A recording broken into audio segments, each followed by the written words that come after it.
chicken. That sucks. Lesbian. I like that in a woman. And every other kind of deviant. I love paying for sex. This moral decay weakens our resistance to the onslaught of the communist masters of deceit. We're a bunch of scumbags. These abnormalities are corrupting the minds and the hearts of our children. Jackass. I can't believe it. It's pedophile humor. It's depressing and horrendous. It's awful. It's a bunch of idiots. Perversion for profit. Here it comes! Here it comes! The Opie and Anthony program. El virus. The Opie and Anthony. God, that irritates me. It's just like somebody took a bat to my brain.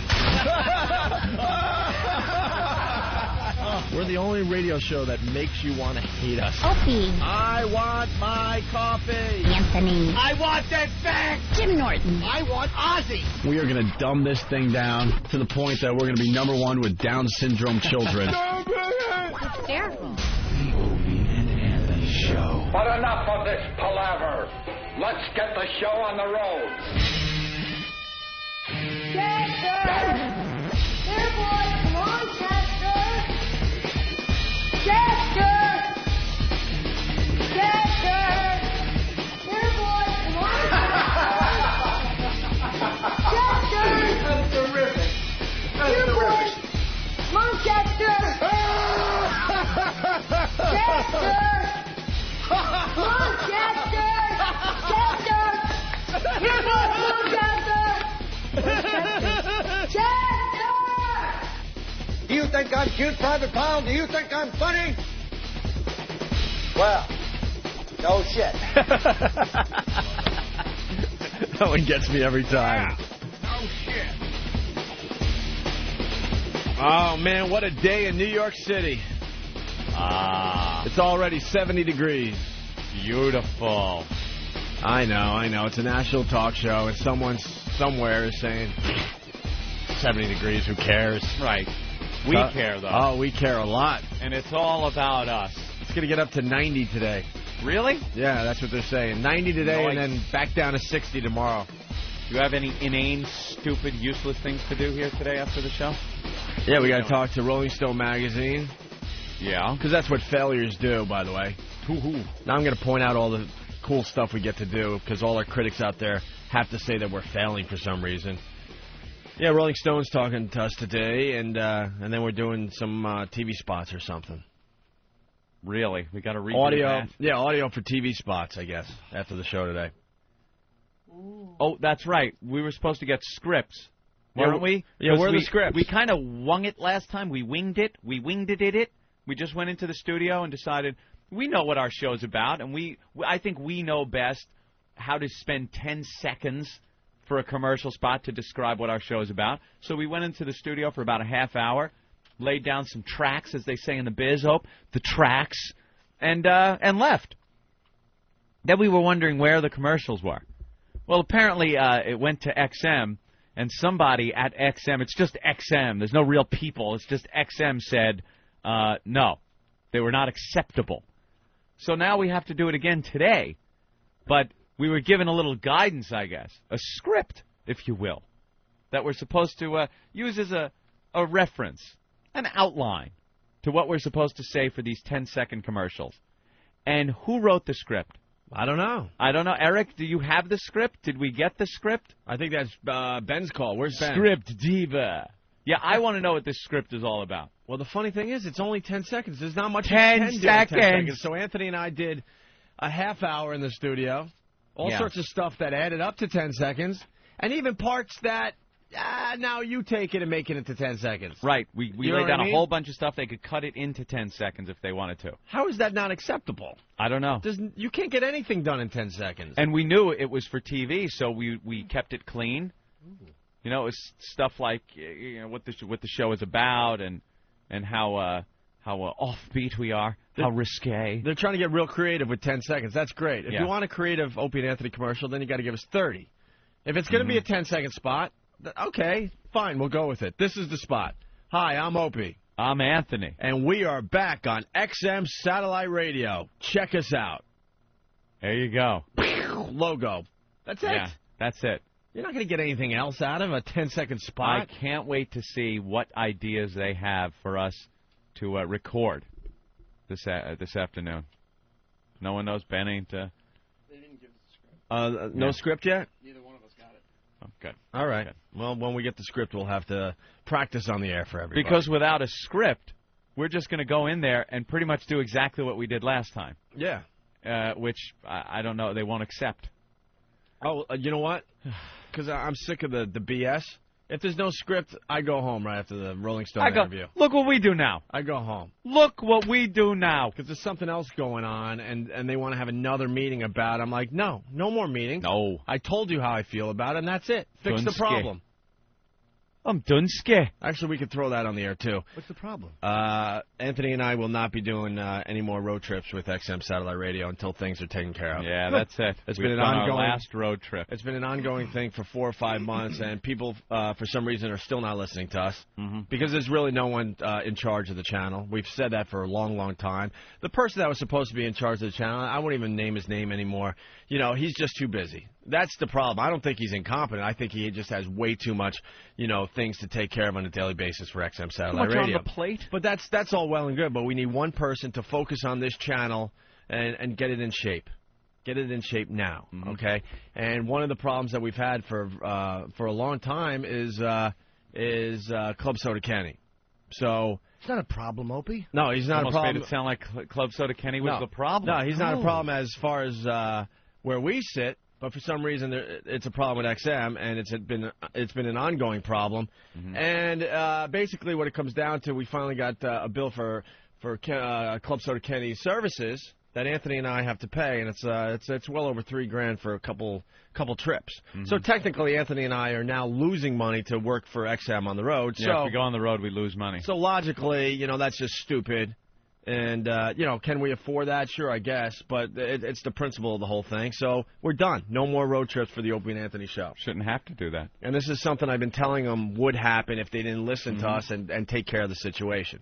Because, like I said, no one is in charge of the channel, and there's no one that understands what goes on when Anthony and I hit the road and Jim Norton hit the road. People think... It's an absolute fucking circus out there. Yep. A crazy circus. It's great and all, and we love it. But it's completely out of control at times. And the people at XM... This isn't a little radio show anymore. I'm sorry. Go ahead, Anthony. They're under the assumption that we need one guy on the road, and that one guy is Master Poe, who's already working for the organization, and he should be the one that's on the road with us to take care of all the business. Fact of the matter is, it's a two-person job. Poe is great for security. He's a security guy. What Poe isn't is a road manager. He's not a road manager. He's not expected to be a road manager. He's security. Kenny is a road manager. When you go on the road, you need a road manager. He's the guy that takes care of everything, coordinates everything. So everybody involved in the road trip isn't checking in at wrong hotels, running around not in the same place when we have to be somewhere, arranging transportation. And he's another security guy. Trying to drag, luggage through the streets of Mardi Gras because, Because it wasn't set up right. So yeah, we would never have gotten to the hotel during Mardi Gras if it wasn't for Club Soda Kenny. The cab or the driver got about 10 blocks away. Yeah, and it was the heart of Mardi Gras. There were people Kenny, everywhere. Was able to wield some of his power and get us through the crowd. We love being with the fans. We love doing the live broadcast, but there's a lot to it. They got to fess up and take care of Kenny and pay for Kenny. That's what they got to do. He's an integral part of us being on the road. It's not a goof. It's not us deciding we want to take friends along with us and want XM to pay for it. It's the fact of the matter is we need two guys, security guys, and a road manager. Kenny's been a road manager for, 18 years? 13 years. 13 years? Something like that with Dice? So they want to have another meeting about Anthony and I's security concerns when we hit the road. And I'm like, no. No meeting. We've already talked about it 1,000,000 times. This is what it is. Enough talk. Just take care of the problem. That's the next problem. See, we took care of the studio. We bitched and complained to the point they had to take care of the studio. Right. Now this place is working. It's great. The mics sound awesome. No one's complaining about the volume on the phones anymore. That's taken care of. Well, the next thing is, if you don't take care of it, then Anthony and I simply will not hit the road. That's all. That's all. It's not in our contract we have to hit the road, so we'll just do our show from the studios here in New York, okay? Yep. If we're working for XM on the road, then they have to make sure that everything is taken care of. It's as simple as that. And we've been saying it for months. Because Kenny has proven himself as competent. I mean, he's an oddball, but you know what? He's caught flight mistakes, like where tickets weren't bought that they were supposed to be bought. I would have showed up at the airport for New Orleans that day. You guys told me on the air. Yeah. And I would have had no flight to go to New Orleans. Right. That's why there will be no more meetings about it. We've said all this. We've said it in emails. We've said it to the people in charge. They understand the situation, so take care of it. Right. And the people do have too many. It's not Megan or Kevin. They got 500 things to do. Yep. Whereas with Kenny, booking our flights is the only thing he'll be doing Mm-hmm. in his whole life. There's so much. Right. Without getting into the details, there's so much more into it. It's not even funny. You know, being on the road is a major, major hassle. Doing the broadcasts are awesome. We love it. We love being out. We love drinking the beers and hanging with everybody. Everything that goes into that but getting to stinks. that, but getting to that point is a real pain in the ass. Mm-hmm. A real pain in the ass. Okay. Yep. And there's a million things that have gone wrong since we've been here at XM as far as the road trips have gone, and we don't have to rehash all of them. But there's just a ton. So we're not out of line here. So the bill came in from Kenny, because they only paid for some of this stuff, and I said, all right, well, fine. Anthony and I will gladly pay Club Soda Kenny's bill, but this also just proves that it just doesn't make sense for us to go on the road anymore. So we will not be going on the road anymore. No, that's it.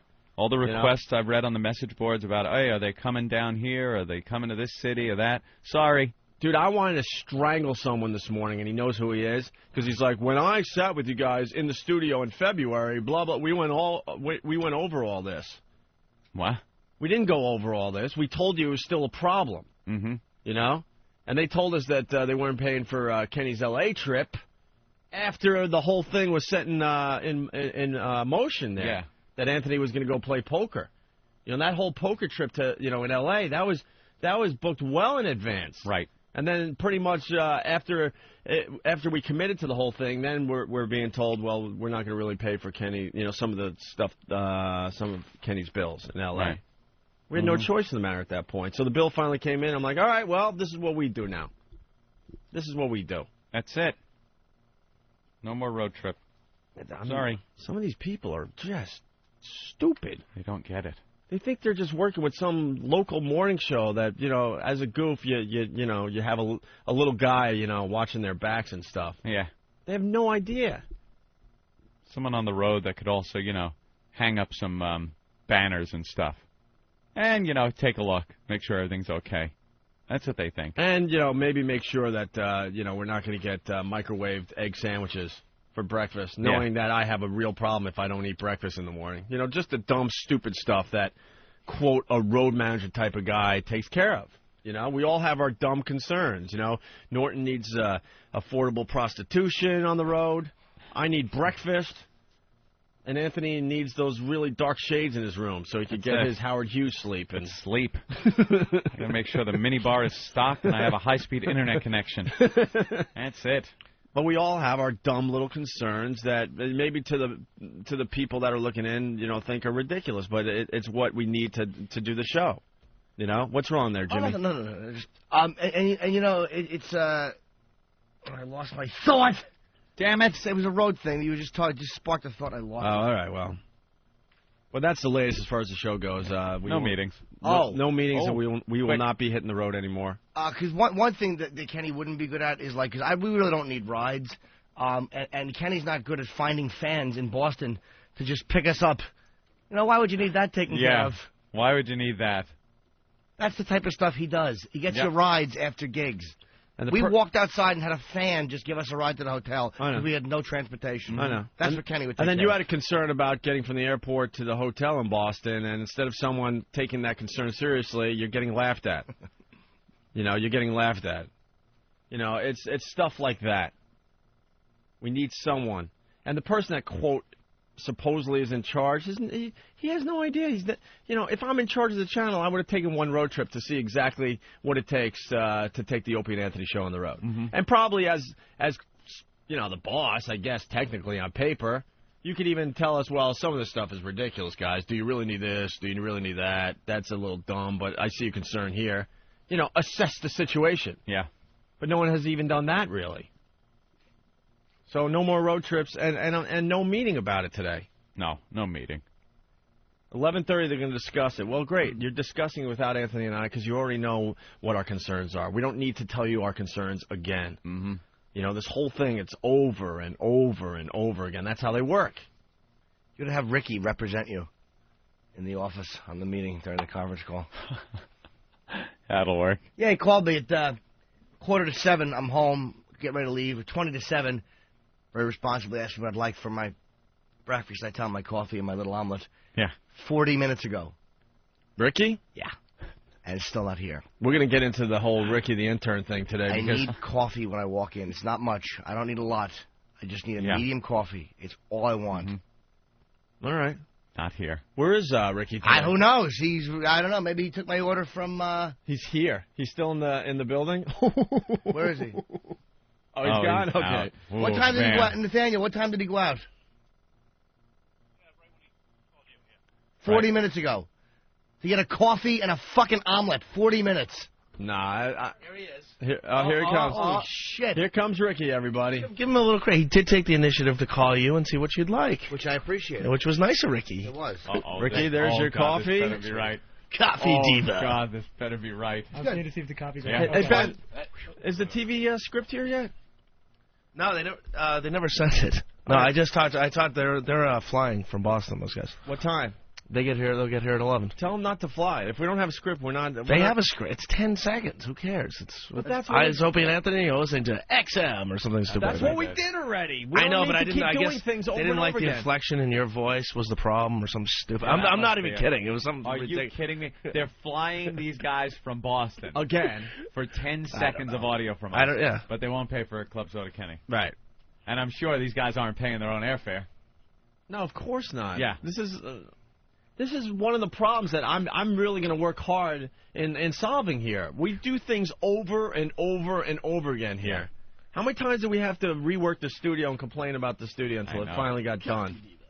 That's because Eric Logan, got that guy Don involved. This Don Wiki guy, and it's not an it's not a speech impediment. His nickname is Wiki, W-I-C-K-Y. Got him involved with the channel, and so far I'm very, very happy with what he's done, you know? He's handsome, too. Very happy. Good-looking guy. He came in and actually studied the studio for a few days and realized, well, hey, some of the guys down in Washington thought that maybe Opie and Anthony didn't know how to work the equipment. Yeah. So he assessed the situation. He sat in here for a couple days looking over our shoulders and asking a million questions, and guess what? Boom, everything was solved when we went on break. Turned out it wasn't us not knowing how to work the equipment. Go figure that one out. How nice was it when What he was in happened? here? Your lid sucks on that cup of coffee. Dude, those Starbucks lids, are you dripping all over yourself? Dude, they always do that. I've been talking about this for weeks. There's something going on with the Starbucks lids. I don't know if they went cheaper or something, but I drip coffee all over my clothes every morning. You're just holding it, all of a sudden it's on the back of your knuckles, and you want to just bury your fist in somebody's mouth. Where's Wiki when you need him? I miss looking over and seeing that smile every morning. I like him a lot. That smile lights you up. I like him a lot because instead of just assuming what's supposed to be done, he gets in there, he digs in. Yeah. Yep. He gets involved and he finds out for himself. Like he hit the road with us. Yeah. So he's going to probably represent us in this dumb meeting today because he actually was on the road and sees how crazy it is out there. This non-meeting. This non-meeting that, it'll be a meeting, just not for you and I. All right. Your order's okay there, Jimmy? Oh! Very good, thank you. We got dirt on Ricky. Ricky the intern. Dugout Doug, what's up, buddy? Good morning, guys. Morning. I'm thinking quite possibly Ricky could be shopping around for, condoms or something right now for his weekend adventures. Why? I don't get it. Why his weekend adventures? Well, maybe you can ask him. He is quite the player on the weekends. Quite the player. Quite the player. And what do you mean? His prowess with the girls? Yes, he's a little man whore. Huh? Wait, he's a man whore? Oh, God, yeah. Well, does he mean man whore? Yeah, is he going after men? No. He is a pro with the ladies at the ripe old age of 19. Now, how do you know this? I've talked to Ricky a bunch of times. on a certain little one of those AOL Messenger type things, and okay, the guy's never tongue kissed a girl. You've never tongue kissed a girl, being Ricky? sarcastic. Hold on, before we get into this, Doug. Oh boy. I hear you have a theme song for Ricky the Intern. Yeah, you guys like it? I'm not sure. I'm going to hear it for the first time right now as I push play. It's really. He's never kissed a girl. Hold on, Doug. Sorry, you didn't know I was going to start with that. He's never kissed a girl. He's never seen a V. Here comes Virgin Ricky. I love it. He put it in now. He's got a catch slurp. that was especially for Anthony. Thank you. God, it's a catch slurp. I got to hear that again. He's never kissed a girl. He's never seen a V. Here comes Virgin Ricky. I like how you put Ricky. You gave it 3 syllables. Ricky. So you're a virgin there, Ricky? What makes it on? Oh, okay. Yeah. Yeah. Never kissed a girl? No, I have kissed a girl. He's a dick, first off. He's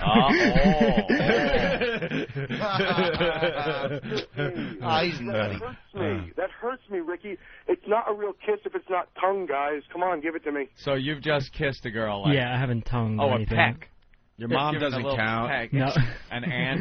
No, something like that. And I went farther with my grandma than you went with a regular girl, dude. Hear that. Well, just putting it in perspective. I'm sorry. Everyone now, knows the story of me and my grandma. Ricky. It was a slip of the tongue. I didn't know any better. I was young. But I went further with my own grandma than you've gone with a strange girl. You're well, not a strange girl. I had a girlfriend, but that was like a year or so ago. A year ago. You're 19. Yeah. So you were 18. You had a girlfriend. Mm-hmm. Okay. And you said you kissed this. Was this the girl you kissed? Yeah. But closed mouth. Yeah. Not open mouth. No open mouth. Yeah. No. How long did you date her? I dated her for 2 months. 2 months? Yeah. Uh-huh. How old was she? She was 16 at the time. Nice. How old were you? I was 18. Yeah. And what did you do? When you go out on dates? Would you go to the movies and? Yeah, we went to movies, arcades, stuff like that. Little kid stuff. Yeah. Kid stuff. Yeah. So it's kid stuff, and then what? Like you drop her off, and when you drop her off at home, well, how'd you get around? You drive? No. No. So how would you get around to these little dates? Buses or cabs. Buses, cabs. Maybe a parent would drive you around. Oh, one time her dad had to pick her up at the end of the night and had to drive me home too. That's with the family, which was fun. What is this, the first Karate Kid? Mom picks you up in your stupid station wagon. Station wagon, you got to push start it in front of the rich people's house. Oh, goddamn, is that nasty? But then she broke up with me because because one time she had to go see her stepfather in the Bronx or whatever. No, her actual father in the Bronx. And it also happened to be the same place where her ex-boyfriend, who was her first love, happened to live. Uh-oh. And when she came back from the Bronx, she didn't want to talk to me anymore. She hooked back up with him, and it was all over. Ricky was to the curb. What race was this girl? Puerto Rican. Oh, my God, dude. What is wrong with you? Wow. 16, so did you get along with the kids? Her family. Do you realize that most 16-year-old girls have kids by that age, and you can't even get a tongue kiss going? Yeah, no. Did you try, or were you just too shy? I was thinking about it, but I didn't. We were like in the midst of like making out or whatever, and you weren't making out. You weren't tongue kissing. What I was going to, but then I was like, I in the midst means in the middle. You said in the middle. So you were in the middle of making out. What do you consider making out? We were kissing, hands on face. Just I was hands on face. Hands on face, you creep. That's how blind people recognize you. That's not making out. It's the Vulcan mind meld you were giving each other. Hands on face. Ugh. Hands on. Oh. So you're brushing her face with your hand. No, I was on one hand, she was on mine. Looking whatever. deeply into her eyes. No, we had our eyes closed. We don't. Your eyes are closed, and you were closed mouth kissing. So you just lip to lip, and then what? Moving your head back and forth a little bit. Yeah, just like that. Yeah. What happened? You were going for the tongue, but you got lost on the way. No. Wow, that's like how you make out when you're. I got to be honest with you. Yeah. That's how you make out when you're like 8 or 9 years old. Yeah. With a girl. Yeah, but she happened to be like my first girlfriend. That's why. So it's, yeah. First girlfriend. You must have been crushed when she didn't want to see anymore. You must have been crushed when she went one. back to banging her ex-boyfriend. Yeah, exactly. How experienced was she sexually? She told me she was a virgin, but yeah, don't know. Oh, she did. Hmm? What's Hey, that, Jimmy? She's a PR from the Bronx. She's not a virgin. Yeah, exactly. That's what kind of hinted to me that. A virgin. Hey, she only Ricky. took it in the butt. Yeah, Doug. Ricky, wasn't it part of the story that the boyfriend actually started taking your lunch money and beating you up and hit you and your arm flew into her breast? No. Huh? What are you talking about, Doug? Yeah, okay. What are you going for here, Doug? I'm just trying to make Ricky look a little better than he's looking like. I'm giving Doug a car crash. Damn, that's my first. So what happened, LaRussa? I mean, you went out and she just wouldn't kiss you, or you were too nervous to try? What do you mean, like the first time? Tongue kiss, or? yeah.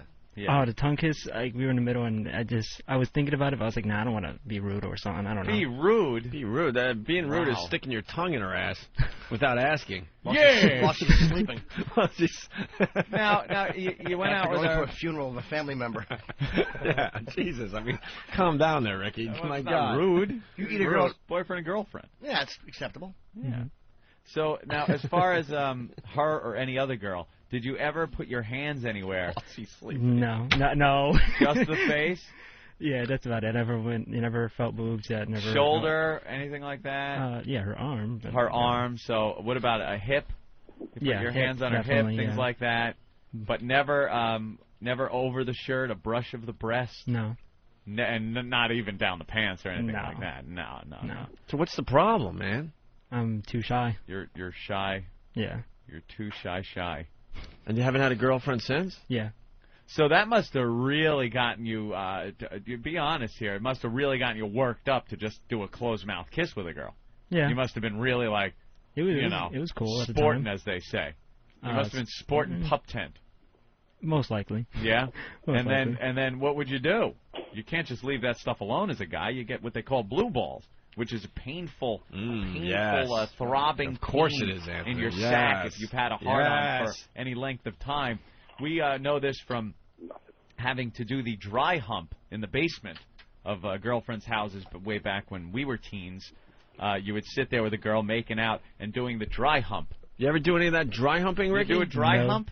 No. You've never dry humped? Nope. Through the jeans? You've never experienced the pleasure of dry humping? No. Oh, where you actually have chafing marks on the underside of your schlong from your underwear? Because you're just dry humping all night, and you wake up with a hurt, injured penis and blue balls. Well, not blue balls. Sometimes you go home with a nice sticky feeling. I've never shot one from dry humping. Really? Never. It was always just very worked up. And then, if too much time goes by, you can't jack to release it because you'll still get the blue balls. Really bad. Really painful. Did you ever wake up and feel sticky, Frank? You can tell us. We'll tell you how to clean this up. Well, of course. I mean, who hasn't? Well, what guy hasn't? You whack your bag, right? Yeah. Yeah. How often? Like a monkey, I bet. Nah. I can control myself. You do? Yeah. Well, I can't. Once a day? No, like maybe like once a week or something like that. Once a week? Yeah. Once a week? Jesus, back then? Why once a week? I don't know.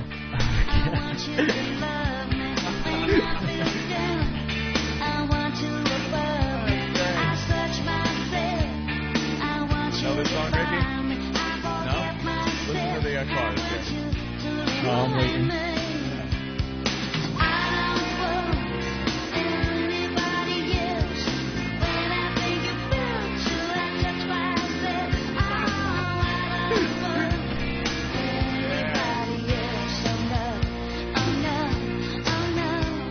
Probably gets ready to jack it, and he's all in the mood and ready to go, and then just this image of Jimmy yelling at him for coffee pops in his head and ruins the whole goddamn thing. Has the fantasy set up, maybe the ex from the Bronx, and ready to spank away, grabs hold of it, and all he's thinking of holding is that cup of wrong coffee, giving it to Jimmy. What is this? Oh, fuck it. I got pants back up. I got audio of Ricky J.O.ing Anthony. Oh, really? Yeah, I just happen to have it here. Right. Oh, excuse me, Ricky. Ricky, I did see what you were doing. It felt good, didn't it? It's all right. We all have feelings like this sometimes. I'm just glad you're doing this in the privacy of your own room. When you're a little bit older, we'll have to talk more about these feelings and what causes them and how we can control these feelings. I'm sorry I intruded on your privacy. I'll be sure to knock next time, okay? You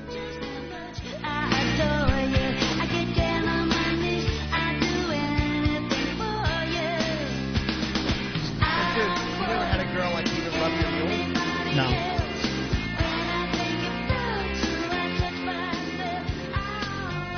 Yeah, no girls ever put her hands on you anywhere? No. Wow. How did you make it this far? You're 19, dude. I don't know. I could not imagine being that age, from any age from 12 to 20. In that whole thing of your teens, I could not imagine not having sexual contact with a girl. My head would have exploded. That's why you have such a problem getting these orders right sometimes and finding stores. Your head is so full of sex. You just need it released. Yeah, you're full of sperm, bro. It's the sperm. It's the sexual thoughts and ideas and things you haven't experienced. You're whacking once a week at 19 years old and you don't have a chick? Yeah. Dude, and I would easily be doing it 3 times a day. I'd be doing it here if I were you. Like right now, talking into the mic, I'd just be jacking it. How do you not... Ooh. Jimmy got a little... Ooh. Well, I don't know about that, guys. Personally, I think that you jerk off more after you actually get it. You think? I remember I was like a once every now and then kind of guy, and then I got laid, and now I'm a 3-time-a-day guy.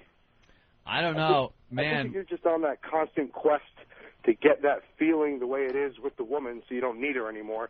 So you practice a lot more. No, before I even got laid, it was like after the very first time, it was then nonstop. I found something like gold. It was treasure. It was something that, why would you not do this? Any second you can do it. Why are you not doing it? Why aren't you jerking off? Why aren't you stomping Private Pyle's ball bag off? You should be jerking off after every meal, at the least. That's right. Oh, my God. Wow. Food and a whack. Food and a whack. You have porn? Have you had any other girlfriends? No. No other girlfriends. So the first girlfriend you've ever had was just how long ago? Like a year or so ago. A year or so ago, and it was for a couple of months. Mm-hmm. Anything? Any prospects? I mean, anything involving another girl? Of course not. No. Look at him. Well, no little pecking of the cheek in elementary school. I mean, I'm including anything. Holding hands with a girl when you were a kid. Only when I was like 5, when like this one girl was like in love with me, but I didn't know what the hell it was at the time. I was like, at that point, it was like ill girls, but this one girl was in love with me. Where like, sounds like at this time you're like ew girls. Mm-hmm. Were you ew girls? Yeah, at that little point. But I didn't know what the hell she was doing. I was like, it was like my sister's friend's little sister. We were about the same age, and they would just leave us in a room together, and she would be running towards me, jumping on me, tackling me down, and kissing my lips. Wow. Yeah. How about that? That's pretty good. Smell your breath? I mean, you know what was like sex when you were in elementary school? When they would open up the gym doors and bring in the girls and the guys at the same place. This was like maybe 4th, 5th grade, something like that. And tell us we were square dancing. We were doing square dancing. Oh, my God. They would separate. Yes. This happened a lot. I don't know if it's a Long Island, Midwest thing or something, but they would have square dancing. Can I go back with you a little bit? Because was your school like mine where the guys did gym separately from the girls? Yeah. And then you had the huge... accordion door. The huge accordion door that separated the gym. Giant door. And every once in a while, you'd get to gym class. You had no idea what was going on that day. But hit the switch! Hit the switch and... The door opens and you're like, there's girls over there! And there's girls! Look what they wear for gym class. It was such a cool thing because you're not in your regular school clothes. You're in shorts and a T-shirt, and the girls are in their like skirts and T-shirts. So you're not in your regular like dress school clothes. And that door opens up. You're not as dressed as you usually were.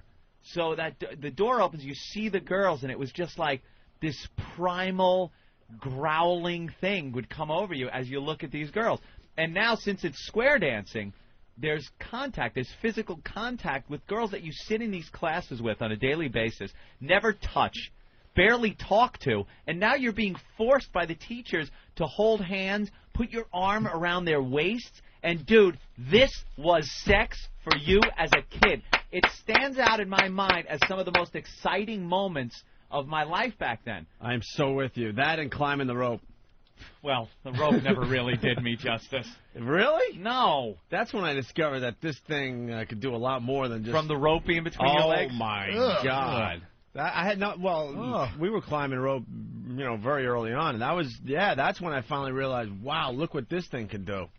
No, there was a whole choosing of couples thing that went on. No, not my. Really? No, what happened with us was the dyke gym teacher that took care of the girls would tell all the girls to line up, and then we had to line up on our side, and then that's who you figured you were going to be matched up with. How did they line you up? Alphabetically? No, they would just say line up, and you didn't know what that meant at first. That's what happened with us. And then all of a sudden, you're like, oh, like Brian Regan. Counting. Oh, I see what's going on here. You'd start counting down the line. You count yourself, count down the line, and then try to trade with a friend. And it was all done in a matter of seconds because you didn't have a lot of time. So I would look down and go, oh, no, I'm with Pam, and I want to be over here with this girl. So you get, one of the guys that are across from them and go, you want to trade with me? And for the guy that was across from the real pig, no one would trade with. Yeah, but it worked both ways because I remember counting on and looking, and it was one of the hottest girls in my grade at the time. Yeah.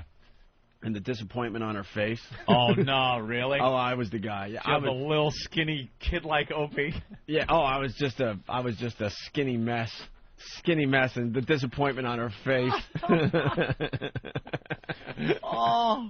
Well, I'm a rock star now. Showed you. You whore. And then once you got paired off with the girl, they would start teaching you the square dancing. And the first part of it was you stood face to face, and you had to hold each other's hands. Yeah. At your waist height. Dude, I am so with you on this. And I remember just the sweaty, warm hands. The girl, too. My hands were all sweaty and stuff, but the girl's hands were all sweaty and warm. And you'd grab hold, and it was just like... you couldn't breathe right. I swear to you, I remember that. I couldn't breathe in a rhythmic fashion. It was just like this stuttering breathing. Instant boner. Instant boner that you're trying to hide in your gym shorts. One of those. It was amazing. One of those boners that just aches. Oh, an aching rod. Just aching. Not just a and normal one. And you're sweating, and you're trying to listen to the teacher give these orders for square dancing, and all you're thinking is, I am so worked up into a sexual froth, I can't function. You ever get that, Ricky? No. Jesus of course not. Christ. Take off your stupid hat to begin with. My God, do you have to get... Oh. Look at your hat. It says the special teams. That hat does. That hat is not going to get you... That hat is not going to get you the good looks on the streets of Manhattan. Yeah. From potential chicks. And that eyebrow mustache has to go. It's awful. That mustache stinks. All right, I'll shave off. One hair every 3 inches. I'll shave more whiskers than a mustache. It's horrendous. Hey, chocolate milk mouth. That's what it looks like. We're going to whip you into shape, son. Hey, Rod, how's the mustache coming in? Well, maybe that's the... Almost president. Is that the style, Ricky, that mustache? I just prefer not to shave it. I shaved it once, and I... Wait, that's not even you, trimming it up? That's how it grows in? No, I trimmed it before whenever I get a haircut, whenever I get my tape or whatever. He's trying for the Lando Calrissian mustache is what you're doing there. Yeah. You really are. A little thin. Oh, the one Ricky Ricardo grew? Dude, pissed off Lucy? I'm going to tell you another thing. Most dudes that grow mustaches nowadays, making sure no one else has one here, when, guess what? No one else does have one here. That's like the sign of the homo. That's right. Just the big bushy mustache? You want to give your new friend a place to rub clear stuff. That's what the mustache is. The clear stuff holder. Bunch of guys looking at their rear view mirrors right now, but I'm just saying, in general, the mustache is... Cops and gay porno actors, pretty much. They're the only ones that can wear mustaches these days. In the year 2005? Yeah. Some guys wear the mustache, and they pull it off, and they're banging broads left and right. I understand. I understand. You guys are out there, okay? Right. But then there's a lot of guys that are wearing the mustache, and it's the... Sheffield. Sheffield's got the mustache? Sheffield's got the small. Gary Sheffield's got a small Sheffield. Yeah. That's different. Sheffield is making $40 million a contract. He's not fucking up coffee orders. All right, this is what I would suggest, Ricky. You got to shave the mustache. Yeah. Ricky, when are you getting the braces off? Should be in the next couple of months. Next couple of months? How long have you had braces? Over 2 years. Over 2 years. How about the ones on your legs? Run, Forrest. You've had them 2 years and they've worked. Mm-hmm. Dad, what, buck teeth? No, I just the teeth kind of grew in crooked, and I didn't take out a crooked. few of my baby teeth. So. Well, that's pretty good. Mm-hmm. That's pretty good. You stepped up with that. That's adorable. Stepped up with that. You know. What about your living arrangement? What do you mean? Where do Mom you and live? Dad, come on. Yeah, of course. But people live with their parents and still get laid? You have your own room in there? You Yeah. can share it with a sibling or something? What's on your walls? Yeah. Nothing. Nothing? That's nice. Plain walls like a true sociopath. Just a thin mustache, dry humping to the visions of tortured animals. No posters? No. No? No trophies from school? Nothing like No. that? No. No, I never got a trophy. No, yeah, exactly. No Ashton pictures? Ashton No. Kutcher? He's cool, right? Find For the him kids? hot?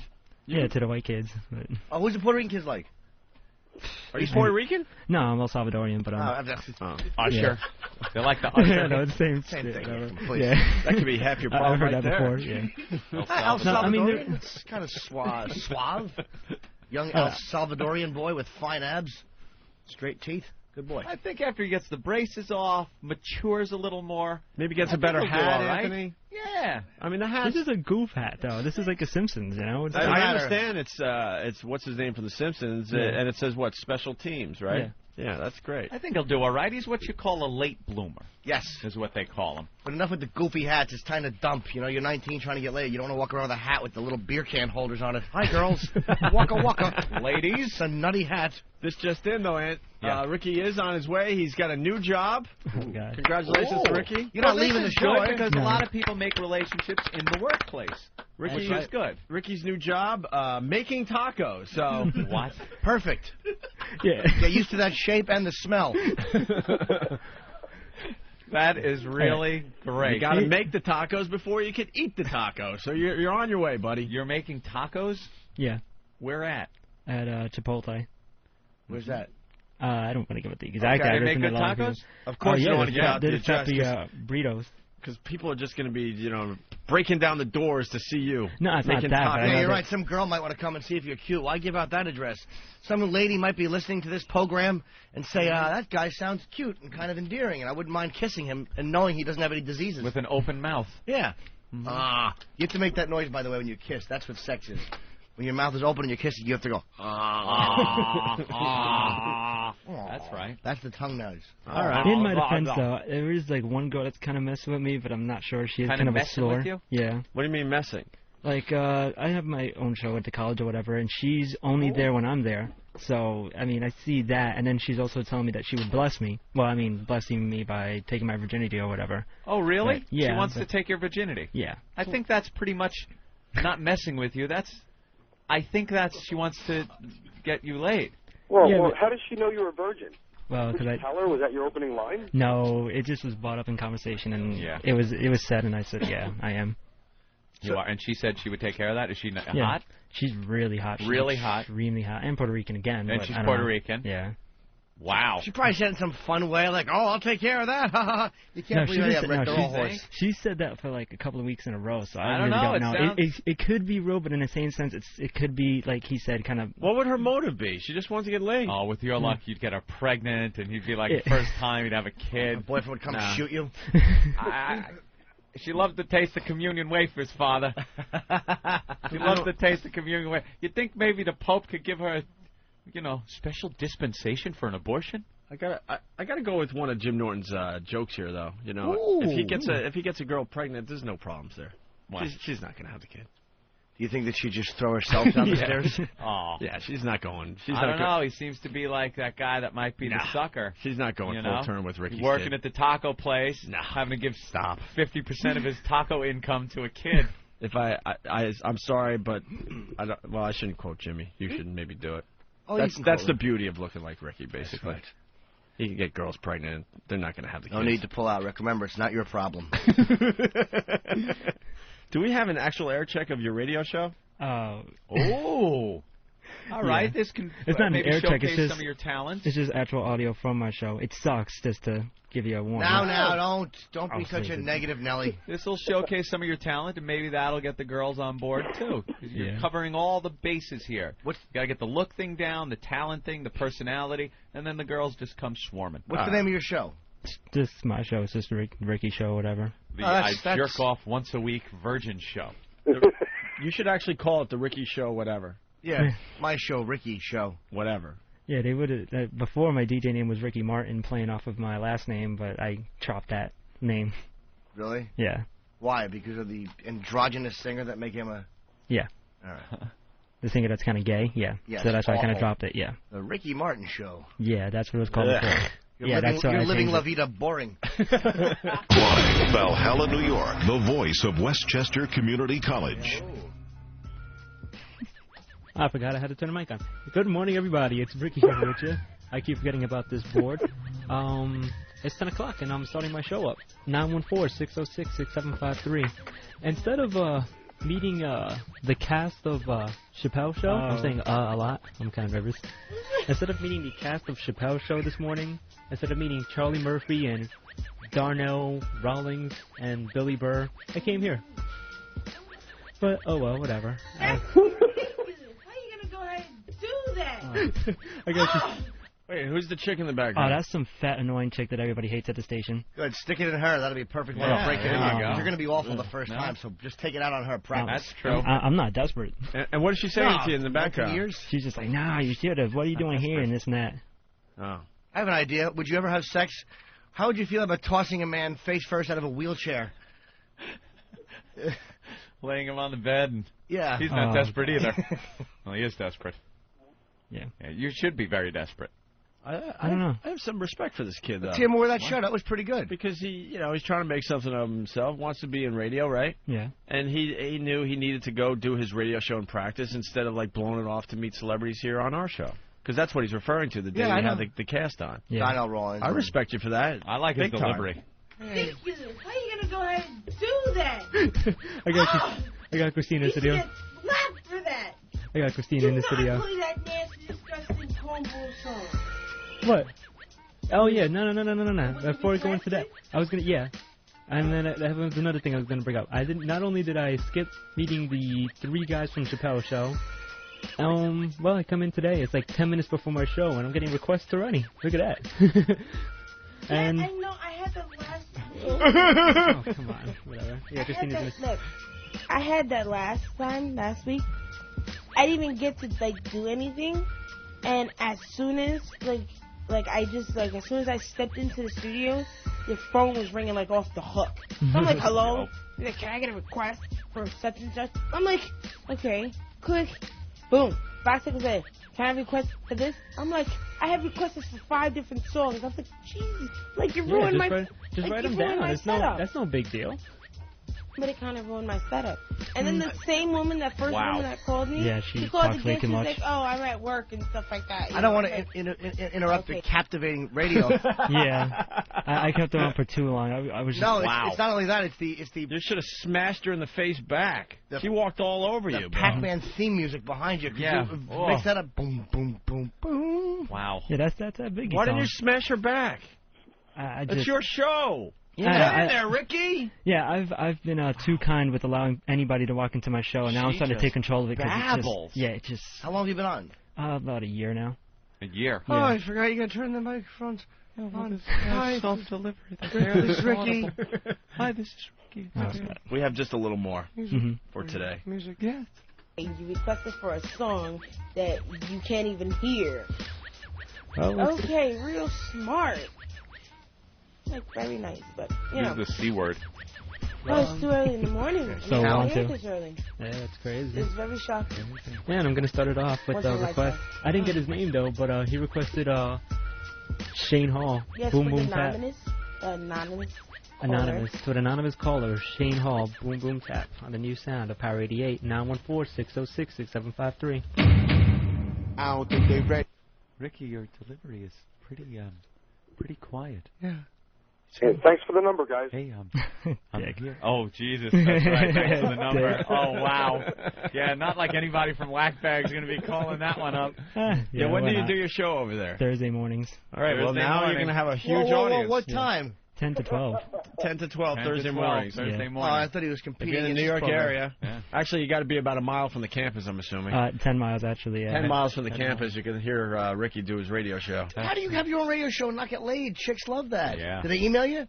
No, I don't give my email out. Because Well, I'm not, yeah, I'm not why that, would you? They might contact you. Give out your email. And what was that twat babbling about? I completely forgot about that day because it's just she just went on, and I really just Yeah. tried to move on, but she just yeah, but whatever. Dude, how about giving out your email or create an email address that you can give out over the air that maybe some box can write to you? I was There you thinking go. about it, but I don't know. I You don't don't know think what? I'm ready for that yet because I You're know not my ready show. for what? Hello? Respond? Send a pic? What is there what is you not ready for? I'm not confident in like the show yet. I know it still sucks, so it's like why Well, would that it didn't take- stop me on this program from giving out my email address. Who cares? Nick from What's wrong with you? Wisconsin. Ricky makes Terry Schiavo seem lively. Yeah. That's a real laid-back delivery you got there. Yeah, I'm Yeah, coming in Your like voice is Bro, like here's the really deal. low. Before you do your radio show, do a few lines of coke. Just There you go. get the energy up. somebody else has told me that too. Or how about drink some Red Bull, something, coffee. And Bert from Philly says not turning on the mics first. He's already good enough to take Opie's job. I have a couple instant feedbacks here from whackbag.com, one of Oh, your God. message boards. Ricky, they seem to think that this woman that was talking to you is fat. Is this true? Yes, indeed. Yeah, because I could hear the fucking Twinkie in her mouth. Why don't you attack her for being a fat guy? I'm guessing she's black. No, she's Puerto Rican. Yeah. Everyone's she's Puerto Puerto Rican. Yeah, Ricky, this is what we want you to do. We want you to do your show, and the next time she comes in, we want to see how you handle it. We want you to handle it differently, tape the whole thing, and then bring it into us. That's your school project. All right. Toolbag Johnson from New Orleans is saying Ricky's show is like the El Salvadorian Joaquin Phoenix. Hi, it's Ricky. His low voice. I sneezed and my mustache fell off. You guys, we're kind of his boss because this is like an internship. So Kind of. Here's your here's your project. Like eyelashes under his nose. Sickening. We're supposed to teach you radio, I guess. Here's your project. You do your show this Thursday. This bitch is gonna walk in with all her fatness and try to get all up in your Grill. all up in your grill. Ready to go. And we want you to like attack back. It's your show. Take control. That's right. Yeah, I've lost I want to control hear. plenty of I want to times. hear these words on your show. Shut up, bitch! I'm doing my program. That's right. And My you program. And you bring that tape in, and we'll critique that one next, okay? And then turn the mic on and say it again so she can hear you. Will you do that? Sure. She's Will you there. have some kind of confrontation on your own radio show when this girl comes in next? Because she does the show before you, right? No, she was just there. All right. Well, the next time she's there and she's doing her thing, you smash her I in don't the know. face back verbally. She hasn't been there lately just because like everybody's just made fun of her and just making fun of the fact that she's fat and like she's always on the phone. And, All right. Well, that's your project. And stop with the brown. What's with you in brown? It's all brown shirts and brown hats. Yeah. Who told you look good in brown? Yeah. I don't know. I just thought whatever. It's okay once in a while, but it's all brown. It's like, no, get some lighter colors. Show off your eyes. What's your crew? What's your crew like, Ricky? Do you hang out with Hey, friends? watch. Not that much anymore. Not I'm in that like much? school and work and here. Do you have so. any guy friends? Yeah. Yeah, and what are they like? Do they go out with girls? Have they had sex? Oh, of course they have. Yeah. They have, of course they have. Well, I don't know. I don't Oh, know I'm who you sorry. hang Yeah, out with, yeah, they but- have. Yeah. Okay, they do. And do they tell you these stories? Wow, what a pile up! Wow, Oh my wait. God, in Teaneck, that Like the is Ricky a show on real, video. Yeah, that's Ricky's appearance right there on the highway. A tractor trailer, a box truck, another tractor trailer. Yeah, that's the wreck of the day, everybody. Oh, That's a God, do good I one. hope Dragon Wagon is one of those trucks. Oh, right, wouldn't that be great? I'm here in Teaneck. Ah! The tractor trailer is split in half. Yep, good one. Oh, that's a good 3-hour delay easily. So, Ricky, as I was saying, so do these guys tell you about it? Oh yeah, I've heard of plenty of stories. You've heard plenty of stories, Mhm. and does it make you kind of, I don't know, jealous? No, it just sort of depresses me. I'm like, damn, I haven't done anything, and these dudes have already done like a few to like a lot of things. Does you know? it sound cool? Yeah. Yeah, it sounds pretty cool. What What if- talk to you about BJs and stuff? Girls Yeah. giving them head, and Yeah. you just got to go, oh, that must be nice. Yeah, basically. I'm like, yeah. God, that's rough. And what do you talk about? How you brushed a girl's cheek once? I don't say anything. I just said you have a kind face. Just two freaks touching each other's faces. Whoa. Dirty, germ-filled fingers. Oh. Taco stuff all over 'em. Accidentally pokes her in the eye in that romantic moment. Boink! Ow! What you do? Why are you doing that? Why you poke my eye, Ricky? I'm going back to my boyfriend. We have 30 seconds left of Ricky's college radio show. Oh, I thought we were done. Oh, no, that's just the song. Oh, this is just the song Yeah, now? that's fine. Yeah, I just let it play by accident. All right.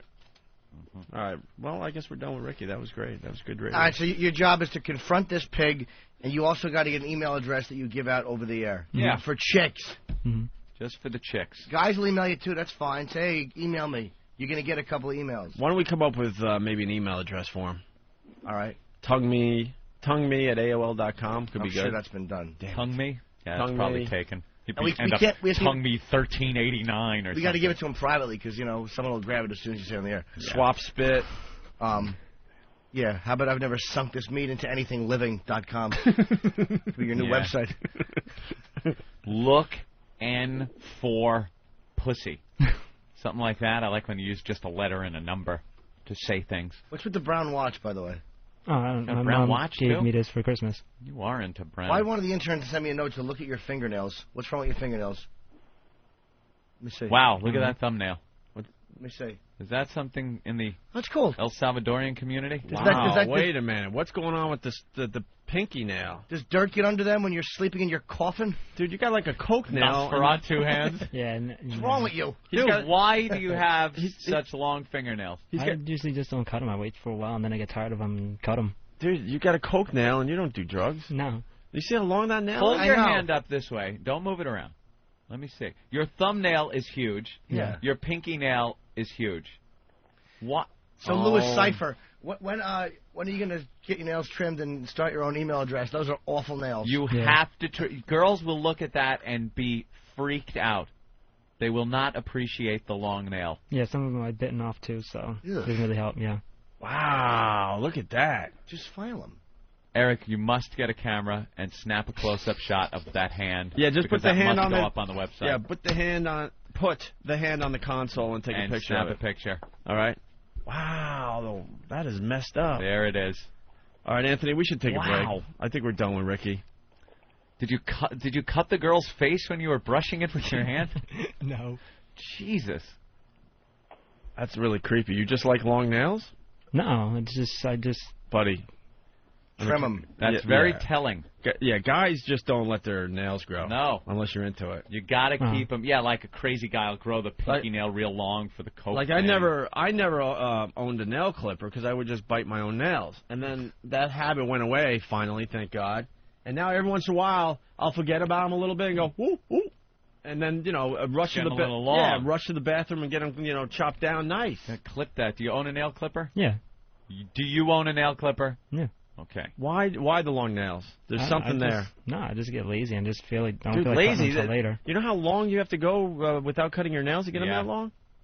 That's not just a little over the top. That's like long. That, as a first impression, tells people maybe this guy isn't taking care of himself.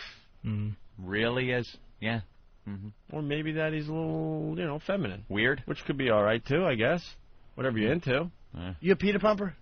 What? All right, Ricky, our intern. Thank you, Ricky. Ricky, thank you. Work on that email address. Yeah, we'll definitely let you clip those nails. Today. And, all right, well, we learned he likes to whack off, so. Well, not as often as he should, Rick, though. you got... Ricky. Oh, no, he didn't fall for it. Got to give him that. Doug, thanks for throwing Ricky under the bus today. Yeah. Guys, God bless. That's what friends are for. All right. See ya. There he goes. Dug out Doug. What a weirdo. Yeah, there's something going on there. That is a weirdo. Wow. He might just be a geek. No, that's a strange guy. That's one of those weird guys. Walks around school and you look at him and go, that's the weird guy. You idiot. You Napoleon idiot. Dynamite. You look at him and it's the weird guy. Vote for Pedro. Vote for Pedro. Vote for Ricky. Pedro. Vote for Ricky. See, Napoleon Dynamite made dudes like that cool. Guy. You idiot. Stupid. I watched that movie for the third time. It gets funnier, man. I'm still trying to figure it out. I'm obsessed with that movie because the first time I'm sitting there going, all right. What are you doing? Yeah, but then there was something about it. I had to keep going back to the damn movie. Really funny. And now you see Vote for Pedro T-shirts all over the place. Vote for Pedro. They're just weirdos. They're total weirdos. See, he's one of those dudes. He's one of those guys. It's kind of cool to be like that now because that movie was huge. All right, well, here's a little song for Ricky as we go to break. It's our pal Stephen Lynch. I came down to the breakfast table, felt like I could cry. I tried so hard but wasn't able to look you in the eye. For I am feeling so much shame, yes, I have brought disgrace. Can tell I've soiled my good name by the look upon your face. Well, it seems last night you caught me spanking it. No use denying it. Well, I was really cranking it. It wasn't my fault, and it wouldn't be so bad if you could just forgive me and talk to me, Dad. Talk to me, Dad. No, I didn't hear you enter, no, I didn't hear the door. With my hand upon my member and my pants upon the floor. Now burnt into your brain is an image you despise, like blood and guts and starving kids and Stevie Wonder's eyes. Well, it seems last night you caught me spanking it. No use denying it, I was really cranking it. Well, dry your eyes and don't be so sad, but I wouldn't use those tissues, they've already been had. Talk to me, Dad. Yeah, the look upon your face made my swollen gland diminish. So I said, could you close the door? I really want to finish. Now to Daddy, I'm ashamed and I completely understand. If you never want to hug again or even shake my hand. Well, it seems last night you caught me spanking it. No use denying it. Well, I was really cranking it. Well, please calm down and don't get mad. Just because it was your bed, it's not that bad. It's not that bad. Not that bad. Talk to me, Dad. Woo, when I was only 17, you told me it was dirty, so it must be really creepy when your kid is pushing 30. But you cannot tell me, Dad, you have never had a whack at the thing that hangs below your belt and bumps into your sack. Well, it seems last night you caught me spanking it. No use denying it. Well, I was really cranking it. Now dry your eyes and don't be sad, but I wouldn't use those tissues, they've already been. Just because it was your bed, it's not that. Rascals in West Orange tomorrow night, Ocean Township on Friday. Oh yeah. Yeah. I came up with something years ago. Basically, it says Whip 'em Out Wednesday. Big, luscious, juicy ones. Wow. The swinging tribute to unrestrained female anatomy. It's Whip 'em Out Wednesday. The Opie and Anthony Show. All right. We're back with the Opie and Anthony program. Hey, it's Whip 'em Out Wednesday, Anthony. Whip 'em out. Yeah, nice Whip 'em Out Wednesday weather. Yeah, ladies, help us out. Turn it down. Bro, Nathaniel, you're killing me. Ooh. Thank you. He's not usually at the helm over there. I knew it's like something when was up. Kirk beams down and leaves like Sulu at the helm. You know, he doesn't always get things right. It's not like having Spock in there when he leaves. A lot of people ask us about the WOW. Well, ladies, if you see that WOW sticker or the homemade WOW sign on the back of the cars and the trucks, or if you see the WOW written in the back of the trucks as well, the big rigs. Yeah. Those guys support the show big time, and they're hoping to see some boobs on the highway. Right. That's what Whip 'em Out Wednesday is all about. We have the official WOW stickers. You can get them through our website, opieandanthony.com. Just send a self-addressed stamped envelope, and we send the stickers right out to you so you can play along. Mm-hmm. It's really just a great, great thing because we have so many winners. Most Yes. radio things that you hear about, you know, they get one or two winners. This thing, thousands of people win every week. Every week. Every week I read the email from people getting wowed all over the country. It's great. It's What great. a great way to spice up your lousy commute. And you know what? Also get a lot of email from people going, hey, I haven't been wowed yet. Well, we're now doing a national talk show, So I got to tell you, the listenership is spread out all over the country, so it's going to take a little more time than the old show. The old show, we were concentrated in a bunch of cities like New York, Philly, Washington, Boston. So the wowing was just out of hand, absolutely out of hand. But what I would suggest, you just throw the WOW on your car. Almost forget about it. It supports the show, shows everyone you're listening to us on XM Satellite Radio. And then guess what? An extra bonus, you may see some boobs on the highway as you're driving around. Okay? That's right. But you got to be in it to win it.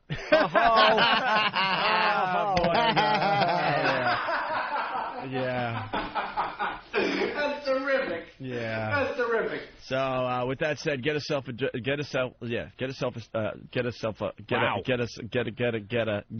an envelope that you address with your name on it. Yeah, just send a self-addressed stamped envelope to us here in New York, and we'll send out the WOW stickers. Okay? Right. So what do you guys think of the new Pope? I think he was a good choice. Yes. Yeah, what's the Nazi thing, though, really? There's a little Nazi connection with him. Because that's the big thing everyone's talking about, that he was involved with as a youth. Well, when you hear that they elect or appoint or whatever the hell they do, a 78-year-old Pope from Germany, you got to think there's something going on back there. Any German that's around that age, a little older, they have something going on as far as the Nazi Party went. As far as Nazi Germany goes. They were there, and perhaps they were involved. They didn't know any better. He wasn't that young, actually, if you think about it. 78, so he was pretty young. Yeah. Why is somebody so old? That's the biggest issue. It just goes to show you how out of touch the Catholic Church is, that instead of appointing somebody... Now, the last pope there, John Paul, he was, relatively speaking, a young pope. Not relatively when he was speaking. Brought in. As far as the Pope thing goes, he was extremely young. He was 58. He was 58 for a Pope. He was the young Pope. Yep. Traveling the world, what he did was he brought a lot of young people into the church, traveled the globe. He was constantly on the go. Latin America, Asia. He was always traveling, getting flocks of people. And now they appoint a Pope he's going to be another guy that's just going to be sitting there, old, rickety, not being able to do anything. Drooling. And he's completely conservative. That's what the church wants. They want somebody to kind of continue in the same vein as John Paul. And I love it. Instead of getting a younger guy in there that might actually bend a little bit. Yeah.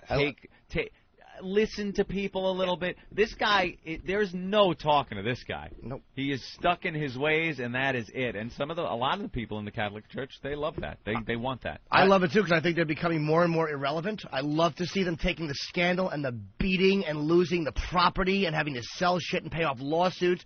The more of that happens to you, the happier I am. So I'm glad they elected another out of touch ancient human being. Good. I was brought up Catholic, and I will continue down the road of trying to find some other form of spirituality. Really? Oh yeah. I was born and raised Catholic, and this guy.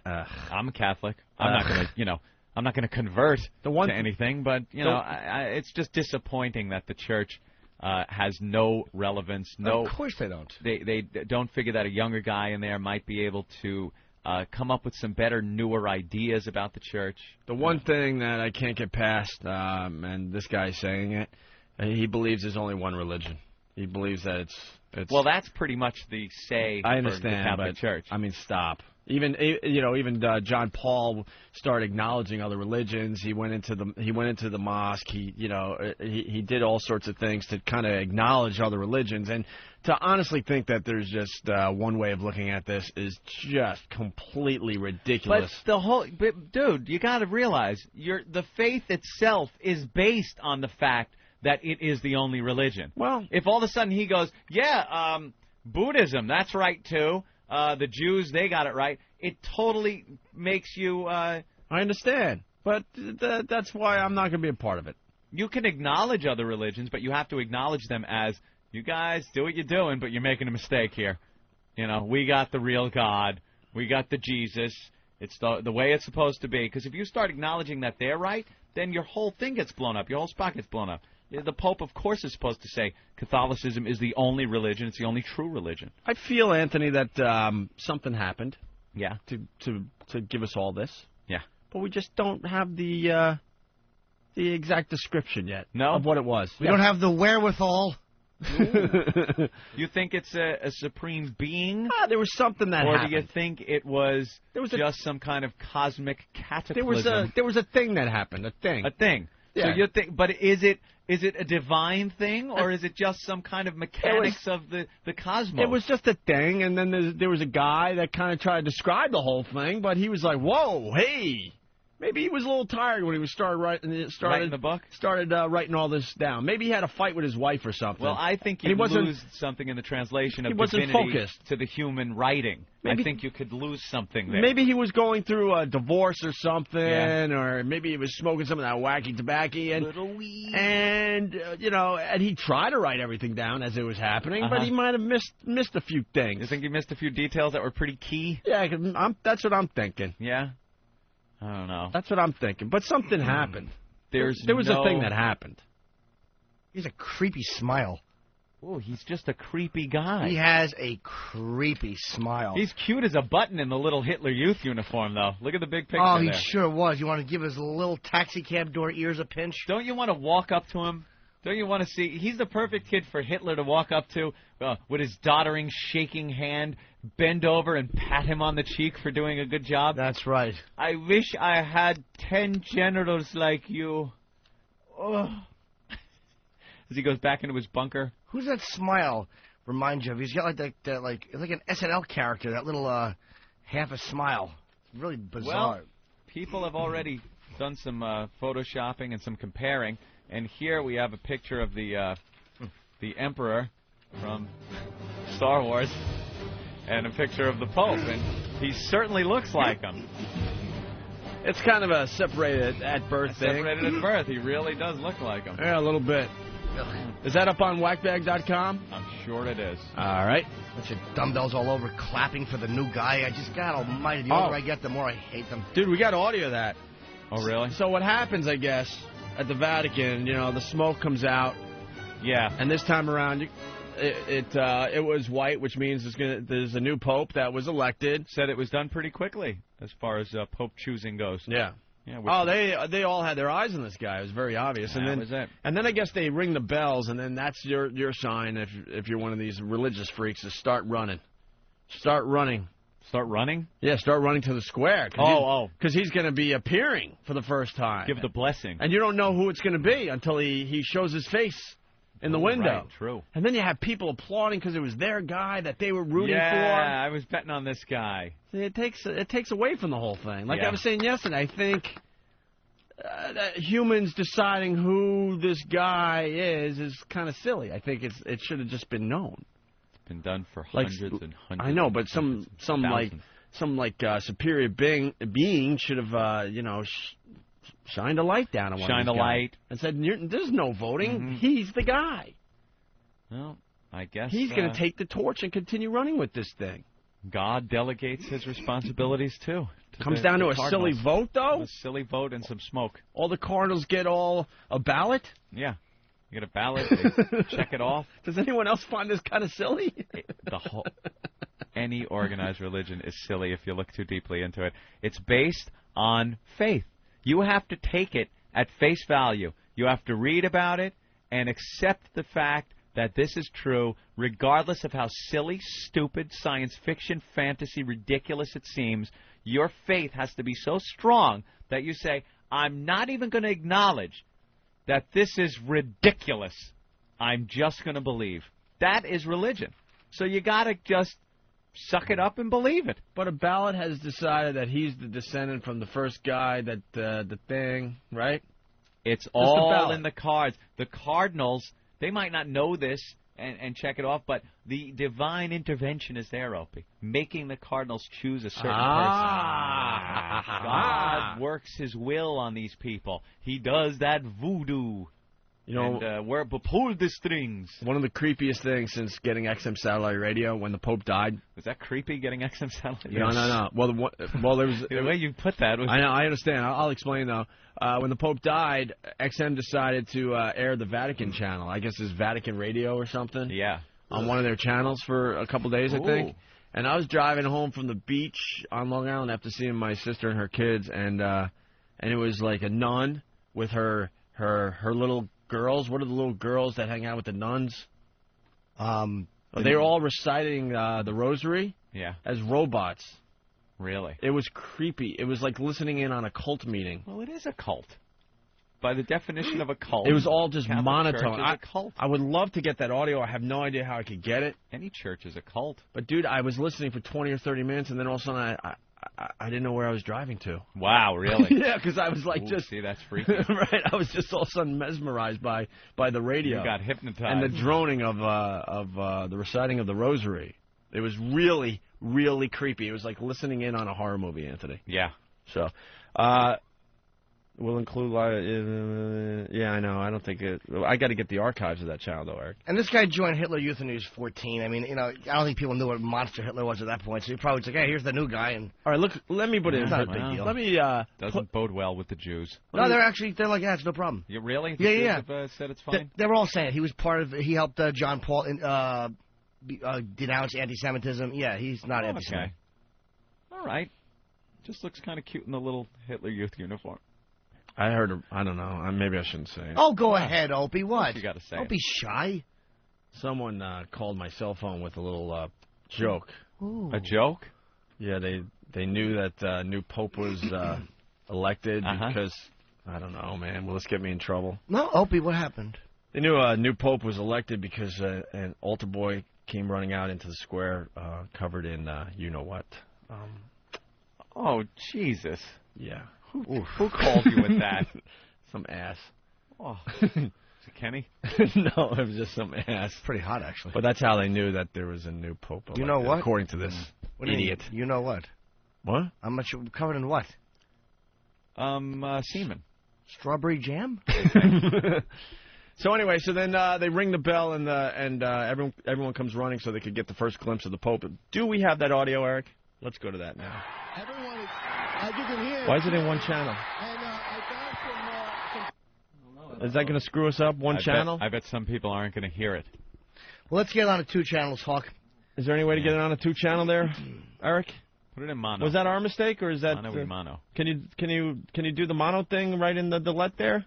Can't you have it come out in mono? Eric's panicking. Eric, figure it out. You know what sucks about on a week the fly. before Come the on. Pope died? Oh, Derek. Someone probably told this guy to shut his fucking face. You know, one of his cardinal friends who had no respect for him. Like, look, douchebag, that's not the way we're doing it. Yeah. Now all of a sudden he's the new boss. Now he's the boss.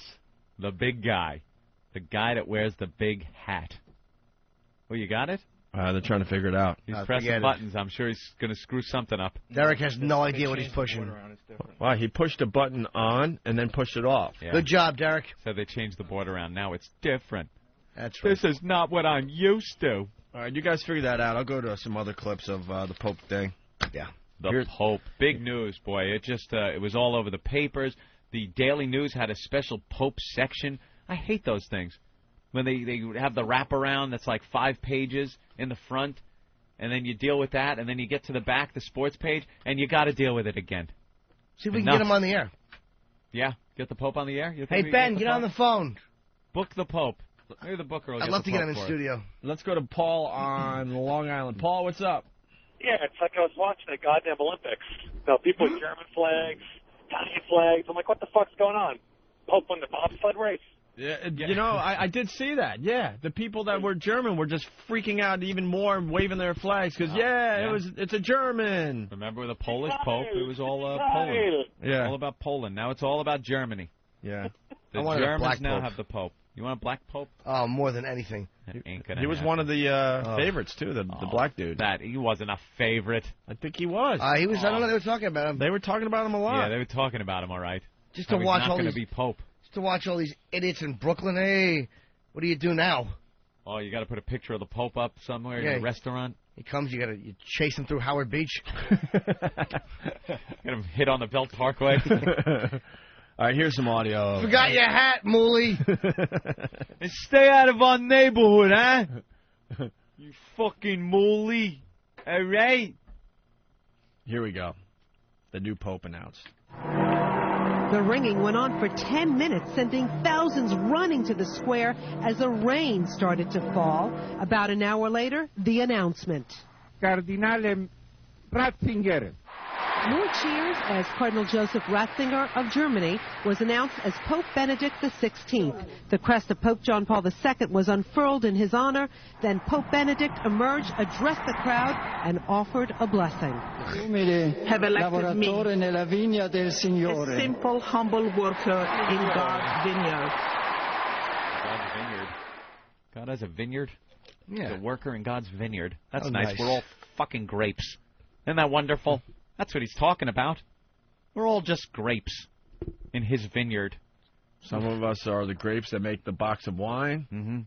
and some of us are the grapes that make the good stuff. The good stuff. And then Yeah. some of us are the grapes that get squashed on. Some just fall off the vine and rot in the ground. But Wonderful. a lot of people would accuse me of being sour grapes. You are. That's a good one. All right, here's the background on the new pope. There's one thing in here that's going to set me off, and Anthony and I were listening to this in the office, and we're like, what? Yeah. What? Irrelevant. So who is Pope Benedict XVI? Joseph Ratzinger's ferocious devotion to church doctrine earned him the nickname God's Rottweiler. He served for over 20... That's a tough name. That's a guy you don't want to mess God's Rottweiler. You want that on the back of a leather jacket. That's nice, like in the back of a bomber jacket. God's Rottweiler. You could show like a Roddy growling with like a halo over his head. I could see a logo already. It will take seconds before someone gets that name for the whack bag message Whack bag. board. I want to see somebody with Photoshop put that together. I want a logo for God's Rottweiler. I want the back of a jacket kind of art. It's almost like nose art for a plane, too. You can have that.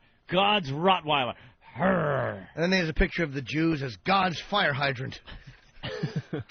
Wow. Awful name. God's Rottweiler. Isn't God all about love and stuff? No, this guy's about kicking ass. This is an ass-kicking pope. He's 78 years old. Stop it. God's poodle. God's old, blind chihuahua. God's dog from Of Mice and Men. Oh, just mangy. God's mangy mutt. He's not God's Rottweiler. He's like that dog that has to wear the lampshade. The lampshade around its head, the funnel, so it doesn't scratch its sores. He's 78. What kind of Rottweiler is this guy? Too bad. It's a good thing he's not God's German Shepherd to be chasing black people in 1965 all through Selma. God's fire hose. And so many people were not happy that the Pope was 84 years old. This guy's only 6 years younger than the Pope. 6 years younger than the dead Pope. The dead Pope there. So what were they thinking?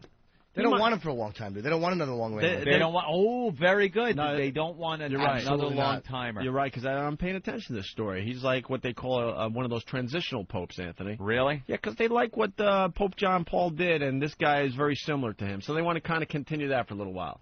Till they could find a real pope? Until they could figure out the next step for the church. Well, maybe he's just going to drop dead at some point. And maybe they want to segue into a more moderate guy.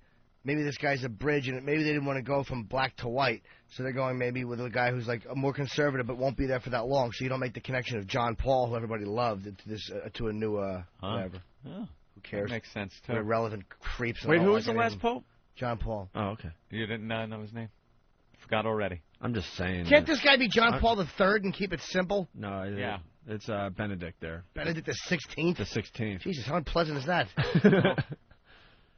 I don't know. If you think your life is important, please stop. None of our lives are important. John Paul did all this stuff. He held that thing for 26 years. They hosed down the Vatican and the square, and people are already like just moving on. Cheering for Benedict. Cheering for the new guy. That's right. All right, here we go. Back to the audio here. Someone is saying a Roddy's called a hellhound. Is that true? Oh, a hellhound. I don't know. God's hellhound. I don't know. All right. So who is Pope Benedict XVI? Joseph Ratzinger's ferocious devotion to church doctrine earned him the nickname God's Rottweiler. He served for over 20 years as chief theological advisor to Pope John Paul II, and the two were close friends. Personally, he's regarded as humble and charming, a conservative intellectual. But here comes the good stuff. Someone said, God's Rottweiler, will Opie be kicking the Pope in the liver? Redding from Whackbag. Very good. But in matters of doctrine, he is known as Cardinal No. No to ordained women, no to married priests, no to homosexuality, no to rock music. That's where I'm like, what? Wow. There's a red flag. What? He sounds like that David Spade commercial. No, just say no. Just say Home no. See, that's homo. Oh, No? that's pretty funny. Home no. Yeah. Child molesters.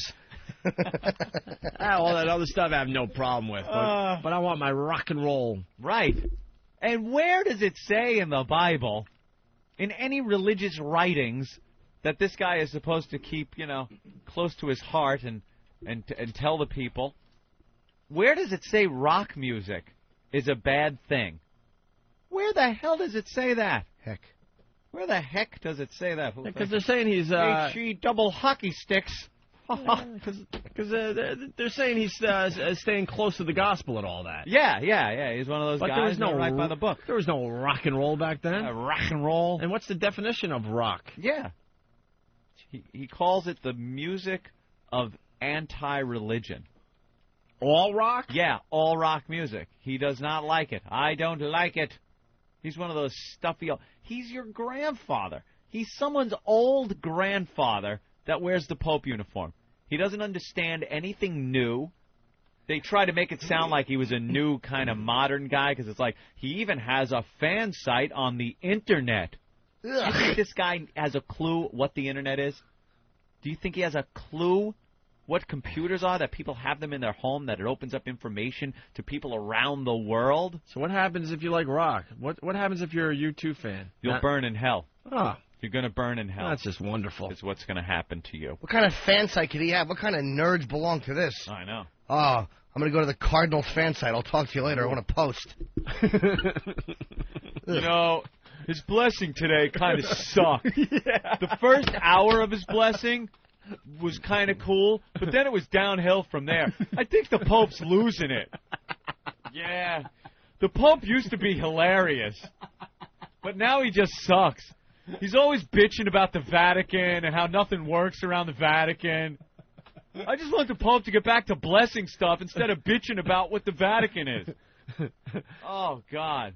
Is the Pope going to turn down the Catholic... Oh! Thank you. Oh, I saw in your eyes, too. You had so much confidence. Damn it! I knew it was going to be good. I'd say tone down. Yeah, well, there goes that bit. Yeah, the Pope's toning down his... Pope's toning down his sermons. I think the Vatican's getting on him. The Pope used to have balls, and he said what he meant. I hate when he always has that one cardinal and he wrecks the flow. Fucking assholes. Old Pope was so much funnier. The old Pope. I used to love listening to him. This new Pope stinks. I think he's failing. This guy's just a John Paul clone.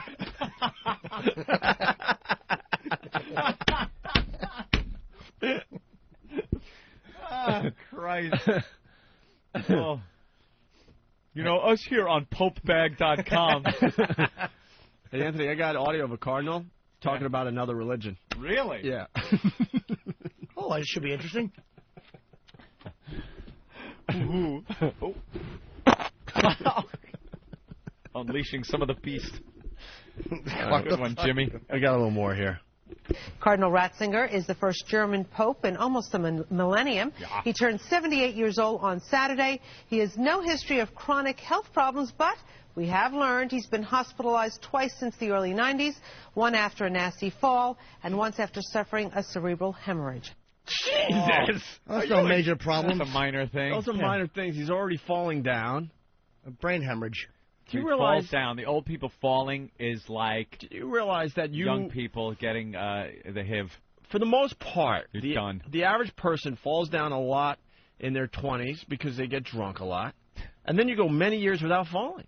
Yeah, and then you start falling again. That's the end.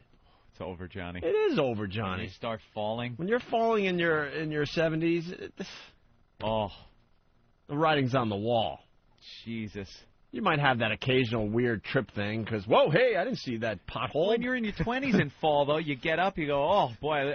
Your biggest concern is that you look like a dick falling down in front of people. When you're that old and you got that old saltine hips working for you, it's over. You fall on that hip, you ever see a hip come apart like that?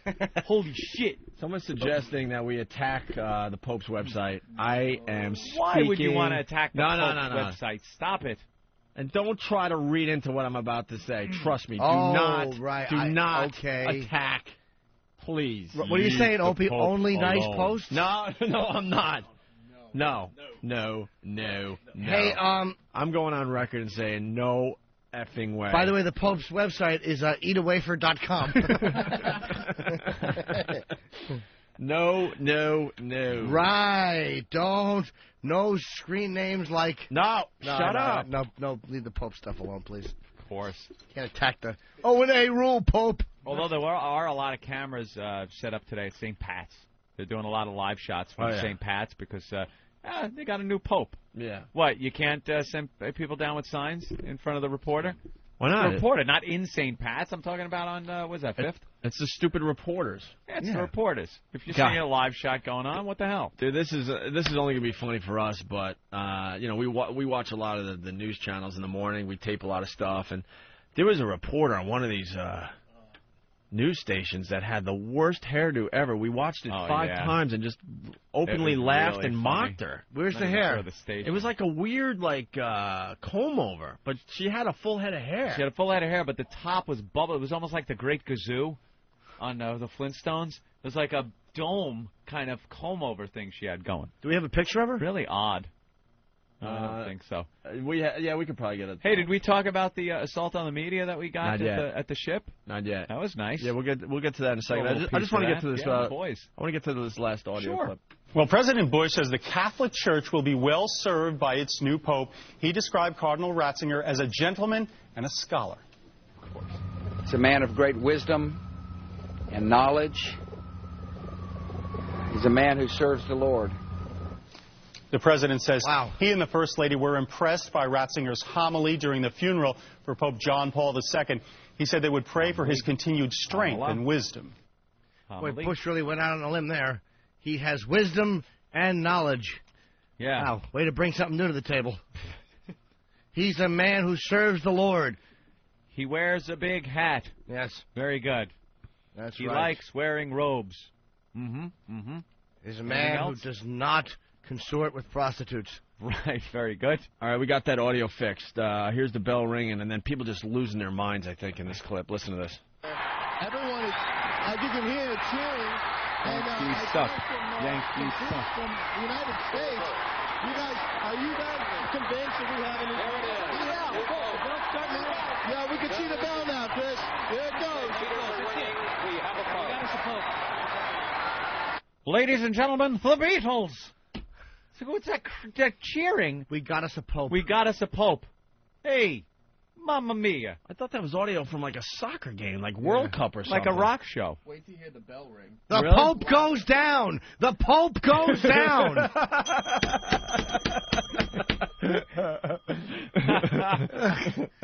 That's one of my favorite sports moments ever. There is smoke. There's a bell. He's a pope. The Pope has been selected. The Pope has been selected. You beat me to it. I was gonna go. The Germans win. The Germans win. I hate that, by the way. It's the Yankee announcer on radio, right? So the rest of the country has no idea. I used to love John Sterling, but he became a parody of himself in extinction. This ass, he once, I guess, maybe as a goof said, the Yankees win, the Yankees. So now every time the Yankees win, he has to do this stupid thing. It was interesting when it would be do it that often this season, Jesus. Well, when it was an exciting win and John Sterling would do that, the Yankees, it made you feel good. But now it's become this catchphrase. Hey, stupid! Stop with your catchphrases. Yeah, the Yankees won 18-2 the other day, or whatever the score was, and he's still screaming like it's a big deal. Like they won in the bottom of the ninth, a walk-off homer. No, dude, it was 18-4. Let's relax. You could just say, "Oh wow, Yankees won." Do you know what he would say when Tino Martinez would hit a home run? It would make my back hurt. He would say, "Bam Tino," instead of the Bambino.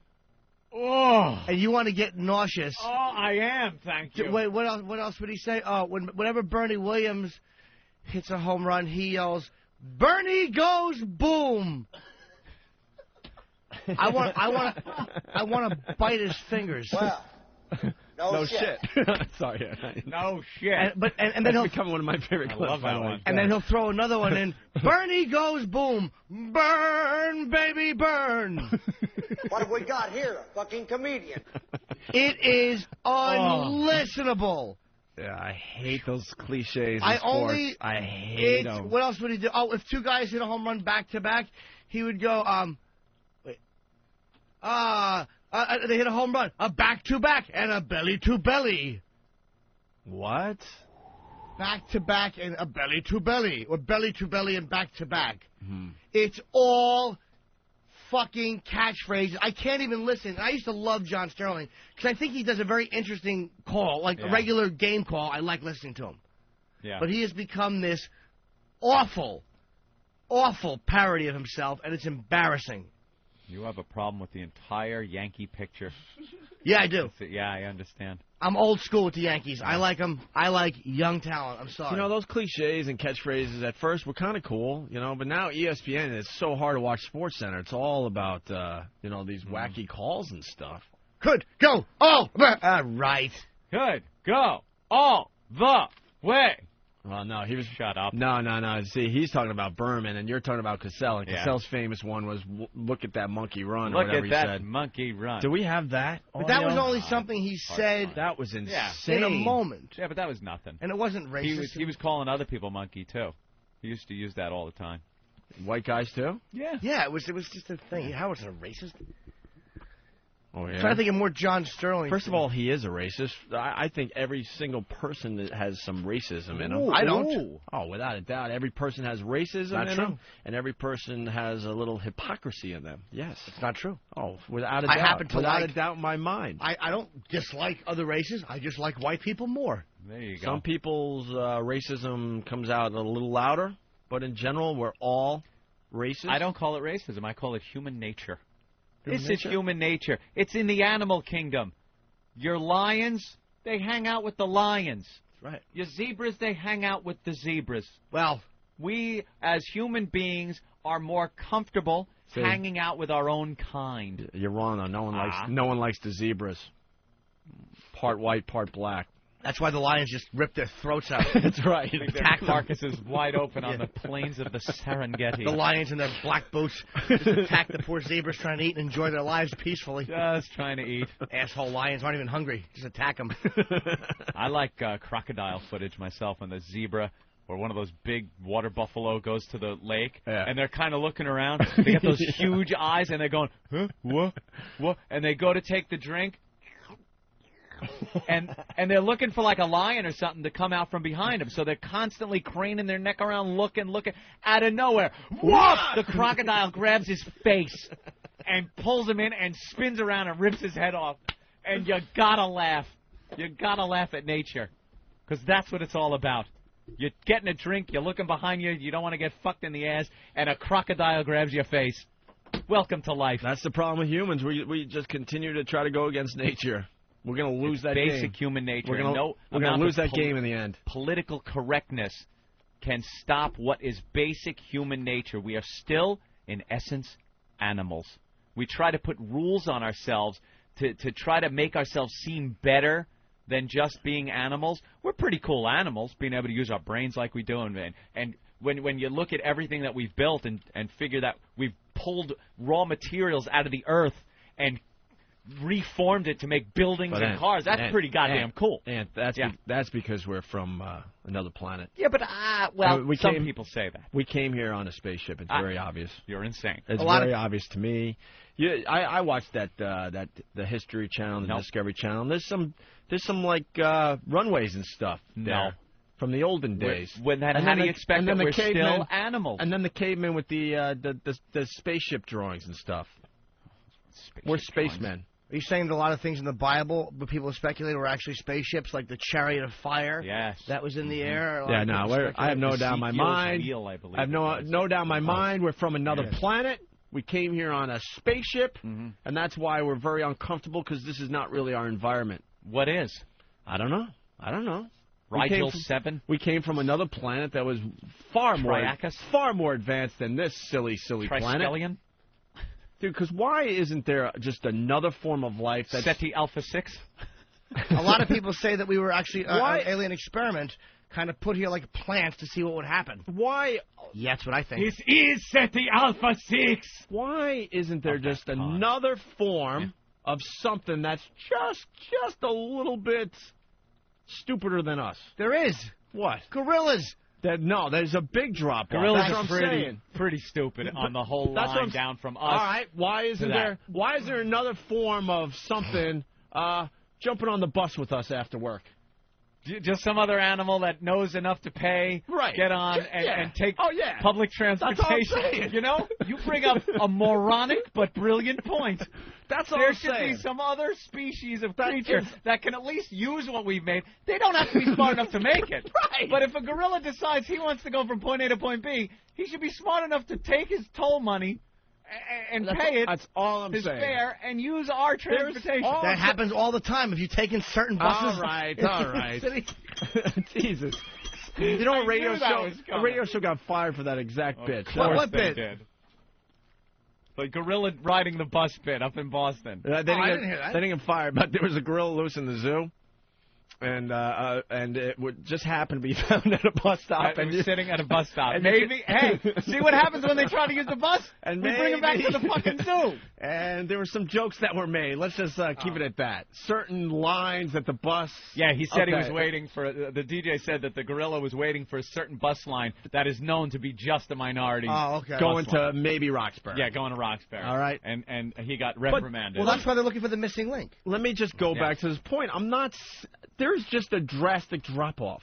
Like to even make something like our primitive tools, like a little tomahawk. Remember hundreds of thousands of years ago when we were still cavemen, we were making tools out of rocks. They would take a stick and some obsidian and put them together and make like a hatchet or a spear, something like that. Where is another animal that is getting up to that point where they are making these things? Exactly. We've all seen the chimp use the stick to get the ants out of the hole. Right. No, that's pretty much it, a stick? Yeah, they haven't advanced past that where they go, hey, I'm going to go, you know what? I've been watching these humans a little bit. I think I'm going to go to Home Depot and just drag some pieces of wood out and see what I could do with the wood. I'm glad they've built all this because now I don't have to be smart enough to build it all, but I can use it by gum. Why can't you go through Central Park and all of a sudden see some kind of animal that is attempting at least to duplicate what we've done? Yeah. There's buildings all around. Build something. There's a drastic drop-off, and that's where I have a problem when I smoke my weed and lay around at night. Mm-hmm. Yeah, but I'm not smoking the weed yet, by the way. What you see is intelligence, though, but like maybe because we have to have that. For instance, there are insects that leap 30 times their own body height. We can't do that. Chameleons change color. Owls have things in the back of their head, so it looks like they're looking the other way. These are all natural things that their body does. That's all this is. How about taking natural resources from your surroundings, converting them into conveniences for yourself? That's born from your a natural thing, which is a function of your brain. It's all born from a natural evolutionary thing in your brain. For them, it's their body changes physically. Admit that only the simians have the divine spark. Come on, Caleb. Why haven't the squirrels organized and attempted one attack on us? The squirrel? Well, slow down. I don't think they're ready for an attack. I don't think any species is ready to mount an attack That's against what I'm the saying, human. though. That's where I have the problem in all this crap, that there's a drastic drop-off. There really is. I agree with Opie on this all one, the other Jimmy. animals, if you really think about it, they sort of live together in this kind of nice way. Not nice, but there's predators and there's prey. It's the circle of life. They got this whole thing going on. And then it's stupid humans messing it all up. It's not messing it up. I think we do a pretty good job. But we do convert where we live. There's no other to be our convenience. There's we have no to, other animal on Earth that represents like the humans. You can go to every corner of the globe now, and there is human representation. We don't have to survive. We've done it in the past where we just use very simple, archaic tools and use our natural surroundings to survive. We now take our natural surroundings and convert them into completely different things. Like flying. Yeah, right. Yeah, you look at a 747. It's a miracle of modern technology, and every piece of it came out of the ground or the oceans or the atmosphere.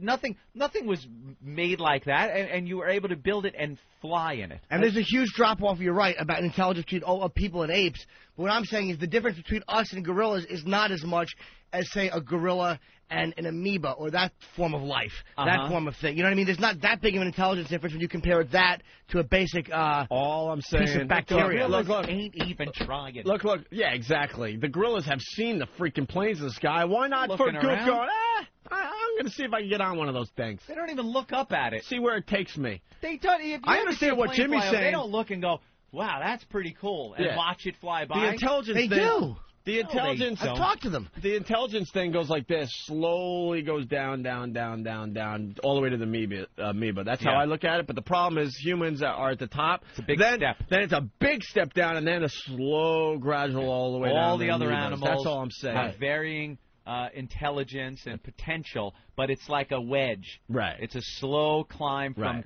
the stupidest of little one-celled creature to, the gorilla or the dolphin, some people say. And then at the top of that wedge, there's a sheer wall that goes up to humans. That's what they're saying about the missing link. Is there a link that's a little bit closer between the two of us that Earl just didn't Douglas. make it? Bigfoot. Bigfoot? There ain't no Bigfoot. I don't want to hold out hope there's Bigfoot. No, there's not. That was my thing growing up. A man said he did those for years. He did those tracks. It was a hoax. A lot of them are hoaxes. Some of the most famous ones have been confessed as hoaxes. Yeah. As was the Loch Ness Monster photo, that famous silhouette. Yes. Don't wreck Guy my on buzz. his deathbed. Don't wreck my buzz. Surgeon's photo. I love the In Search of stuff. But I don't think. I think it was just something that happened, that somehow we got this intelligence and rule the planet. Nah. Pretty much it. I don't think we came from anywhere else. Nah, we come It from was somewhere just else. the way things happen here on Earth. To think this is the only place with stuff on it that's No, I'm doing- thinking there's other places doing with stuff things. on it, and it doesn't even have to be similar to Earth. I just think this type of life, human life, is on this planet because of the way things worked out. We are the perfect kind of life form for where our planet is in the solar system, its atmosphere, its amount of water to land, like everything that makes Earth what it is contributed to why we are the way we are, why we have two eyes, why our noses are like this. Why, if it was any different, I don't think life couldn't exist, but it wouldn't look like us, and it would just be something else. But just think of your everyday life. Like, when I go skiing, why not one other type of thing attempting it? You want to see like a moose? Something going, With wow, that looks like some fun. Skis on, going, I've been watching these bastards do this Maybe forever. not even the skis, just going, hey, wow, look at what they're doing. I want to try that somehow. Yeah. Nothing. Nothing. You get nothing out of these You get creatures, these absolutely stupid nothing. animals. True, mooses are dumb. They really are stupid. The best, though, example going all the way back to the bus. That makes me laugh. The bus, they're right stops. there. Why not? You want to go point A to point B, it's a very convenient way to do it. I don't know, though. I've seen spiders in my car. Well, now Jimmy brings up a good point. Did he do that on purpose? Maybe they've tried to do that, and they keep getting squashed, and they're like, fuck this shit, let's just walk. Every time I try to hitch a ride, somebody steps on me. Someone ruins the whole thing for me. Yeah. You ever have like you have a mouse. The mouse comes in, he finds free food. He's like, this asshole's got the whole setup. What do? You put down glue and you starve him and step on him. Maybe his friends saw that and said, look, fuck this. Let's hang outside in the trash. Another good point by All right. Jimmy So Norton. maybe they are learning. I like that. When they interact with man, there's always a problem for them. I still think cats are aliens. Asians are part aliens. Asians? Yeah. And the frogs are disappearing. Someone has to look into that. Thank you. Frogs? Yeah, the frogs, that's a weird creature, too. And they're disappearing. I think they're being called Well, I back. think that's They're being because called back home. A lot of people No, natural habitat is being No, they're infringed disappearing. No. They're disappearing drastically, Frogs, and someone needs to look into it. Amphibians are very touchy. They're when it not comes to happy their with something habitat. down It's a here, very specialized and they're going back habitat home. for them. They're going back. You think so? Yeah, someone needs to look into the frogs Frog disappearing. Frog. Yes, I'm telling you. Well, a lot of people say the frogs are not disappearing. It was a big hoax, and that they're all just living somewhere like on a beach or on some kind of a resort. But that whole thing with the frogs being murdered was just never happened. There's someone out there that'll help me with the frog theory. I got to say, this conversation is perfect for the date, which is 420. It is the date, and I'm sure there are people smoking pot just glued to their radio going, yeah, I've been saying this for years.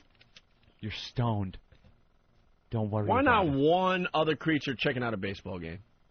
They do. Yeah, last time that happened, a bird flew down. Winfield hit a baseball into it. Why should they go there? Yeah, but fans get hit all the time. That poor girl died at a hockey game, but people are still going to hockey games. Because we're dumb. Birds are smart. So One bird gets it, they're like, fuck, this game stinks. So I fought back. Why not? Talk to the bird that stepped in front of the big units pitch. Yeah, absolutely. That was a good one, too. He just can't want to watch the game. Poof! Maybe the bird's trying to enjoy the game, and Giambi hits a home run, and they have to hear John Sterling go, "The Giambito!" And the bird flies away. It says, "I'd rather be electrocuted on a wire than hear this hack." Why not one cheetah entering the Olympics? One cheetah? Yeah. I think they're allowed. The fastest human alive and stuff like that. You got to think the cheetah's looking on that going, oh, my God, that's a joke. Because the cheetahs catch these fast people over in Kenya and eat them. It's no challenge for them. The cheetahs aren't having fun unless they can eat you. They laugh at the Olympics. If only they watched television. Yeah. Yeah, they would laugh at that. I think it stinks. You know what they call joggers in Africa? What? Joggers. Lion bait. Is this a real thing? Yeah. Better be. Because it was going to get... Wow. Lion bait? It's lion bait, yeah. Really? Let's go to Mike in New York. Mike? Hey, Opie. Hey. Hey, what's up, man? First of all, you got an attitude problem, but that's different. Okay. Anyways, yeah. If you type let's explore this attitude problem. What's my problem? No, I just think you do. You're always angry. I know he is, right? Hold on. I am so glad. In the old days. Yeah, thank you, Anthony. Thank you for sticking up for me, and I didn't have to do it myself. In the old days, if you're a real old listener to the show, I was a very, very, very angry, miserable person. Mm-hmm. Anthony and I had a lot of success, and I never really enjoyed it. That's the fact. My personal life sucked. Our situation that we were in sucked, and I just didn't enjoy it. All that cool stuff you read about us, I never enjoyed it. Here at XM Satellite Radio, I'm really, really enjoying myself, okay? And the only thing is I'm very passionate about what I do. I'm giving you a serious answer, by the way.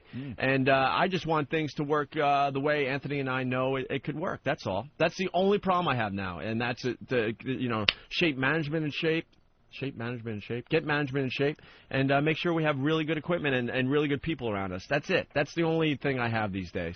I am having so much fun doing the show with these guys. It's not even funny. All right, so there's the answer to that. Yeah, you're a good guy. No, yeah, I don't think. Hold on, I don't think I'm a good guy. You're not. No, I'm not. No, what's funny though is that you guys and I don't know, you guys act like me. It's funny. It's like I got a piece of half of me is Anthony in my head. Anthony in my head. I got Norton in my head. I got you in my head. Half of me. Even Ben, I Herky and Jerky. I don't know. I just even Pat from Munaki. I'm like, half of me is a good guy. I really do have this whacked out psycho thing in my head. But whatever. Go ahead. What's your point, sir? Anyways, the reason why I called in the first place is if you go on Google and you type in failure and then you click I feel lucky or I'm feeling lucky, it comes up with George Bush's bio. Well, of course it does. What do you expect? I mean, somebody thought it would be kind of funny to do, and it is kind of cool. All right, Mike, and thank you. He's got baloney boobs, too. Mike, your new name for the show is The Cooler. Thank you. Yeah. Jesus. It's Terry in Georgia. Good morning, guys. Hey. Unlike the last dickhead that was just on, I don't think you have an attitude problem, Opie. I love you guys. You're fucking hilarious. Jimmy, you're the coolest. Oh, thank you, sir. I appreciate that. But let's ease up on the language. I like listening to you guys every morning. You make me laugh. I don't think you have many listeners down here in Georgia, so I'm going to try to spread the word for you with a little ONA sniper. I'll have something for you next week to listen to, guys. Thank you. All right. Thank you, Terry. That's what Malvo and Muhammad were doing, by the way, trying to spread the word in D.C. I know.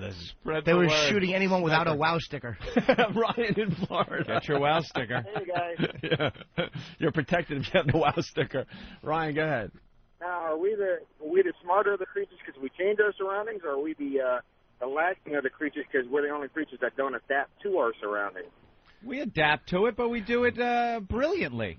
We take our surroundings, instead of taking wood and just using it in its natural form and making a hut out of it like we used to, we figured there are better ways to make planks of wood and then use wood products to make other things, and we change it around. You could take rocks and build a wall, or you could take the minerals out of the rocks and build steel. We don't adapt brilliantly, Anthony. I think we do. Hold on. I got to argue with Anthony. Okay. We rarely argue on this show. Watch this. Here we Watch go. this go down. Point counterpoint. Oh, guys, don't blow the gig.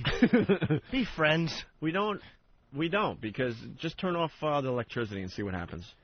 Well, that's just it. We don't turn off We the will electricity. lose our effing minds.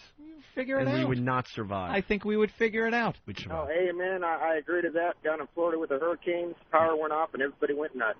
There you go. Oh, you go nuts and that was for only a little for a couple while. days. It's inconvenient. Yes. There's generators. There's other things They for these lost small little their pockets mind. of power outages, and everyone's fine about it. How are the fat people going to get around without electricity, Anthony? I don't know. Why don't you answer that question? What, you mean on the little rascal scooters? Yeah, Or they have all sorts of ways to get around.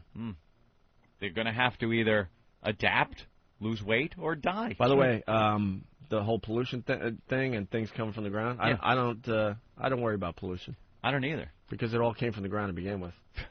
There it is. When you change the form of certain things and pump it into the atmosphere, it does do a little damage. Certainly does. That's our egos getting in the way. I think you're right about that. I think this planet is fine. When we say we're destroying the planet, I think that's ridiculous, and I think it's somebody that gives us a little too much credit. And that Earth Day, is that coming soon? They do it in spring. I don't acknowledge it. What a joke! Yeah, I remember being a kid at Washington Drive Elementary School there, Anthony, in Centerport, Long Island. Ooh. And every Earth Day, we had to clean up the whole freaking playground. Oh, they make you clean up. Yeah, they put you on work detail. I was smart back then. I'm smart. I'm thinking, all right, we're cleaning up all this, quote, pollution, so they could take all that pollution and then put it somewhere else. They put it in a landfill. Are we really cleaning up at that point? I mean, you just move it around. We're just moving it from one place to another. We move it around to a place that's out of sight, out of mind kind of thing. Yep. But it's Not not cleaning still- anything up, really. Yeah, unless you could take the actual pollution off the planet and throw it on another planet, we're not really cleaning up. You just Thank shuffle it you. around a little bit. Thank you. That's all. Just wait till you see me on weed. But long after we were gone from this planet, long after where some cataclysmic event or our own undoing eliminates human beings from this Earth, you know how quickly the planet would recover from any damage we're doing to it? Like people that go, we're damaging the rainforest and this, that, or the other thing. It would take a matter of a few hundred years for everything to just be fine again. Yeah, because all those seeds are still there. Oh, yeah. Where'd they go? The seeds are still there. They're all still We there. just kind of stomp them down. You ever That's see a all. sidewalk that hasn't been used, an Exactly. abandoned sidewalk that hasn't been used for 10 years or something? Some new roads put in, the old one they just kind of put on the side. It's gone. Everyone clear out of Trees Manhattan. growing through Everyone it. clear out of Manhattan. Give it 10 years. You 10 won't even years. recognize the The place. place would look great. Every street would have trees and bushes growing in them. Yeah, the seeds are still there. We just stomp them down every day. Yeah, every day they're stomped down. But vines crawling up the buildings. There's tiny little plants growing every day on the sidewalk. We just stomp them down and Just kill stomp them. them. He's trying. He's Little trying it. plant goes, oh, I just broke it. Trying. And eventually, it'll grow again. Yeah. By the way, the Long after electricity argument, Roman Empire, Yeah. no There you electricity. go. No electricity there. Seemed to do pretty well. They did all right for a while. Whole world. We are Right. very adaptive. If something happened where we ran out of the fossil fuel, and I've gotten these people that tell me that the fuel has 30 years left and it's running out. They've been saying that for years, too. But if the fuel did run out and we couldn't make electricity the way we do now with fuel, we'd figure something else out. Adapt. We'd figure something else out.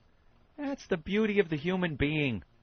We got everything under control. Don't sweat it. All right, Ryan, anything else?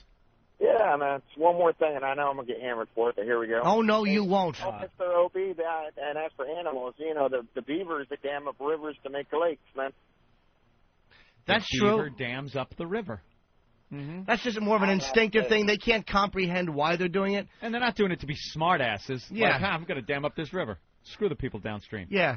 A lot of people do things just so they don't die. That's instinct. I mean, I'm kind of going against my own earlier argument, but that's not really a sign of intelligence. Yeah. You know, I mean, we do things to fly, to be convenient. You know, you get your prostate checked as preventative medicine. Yeah.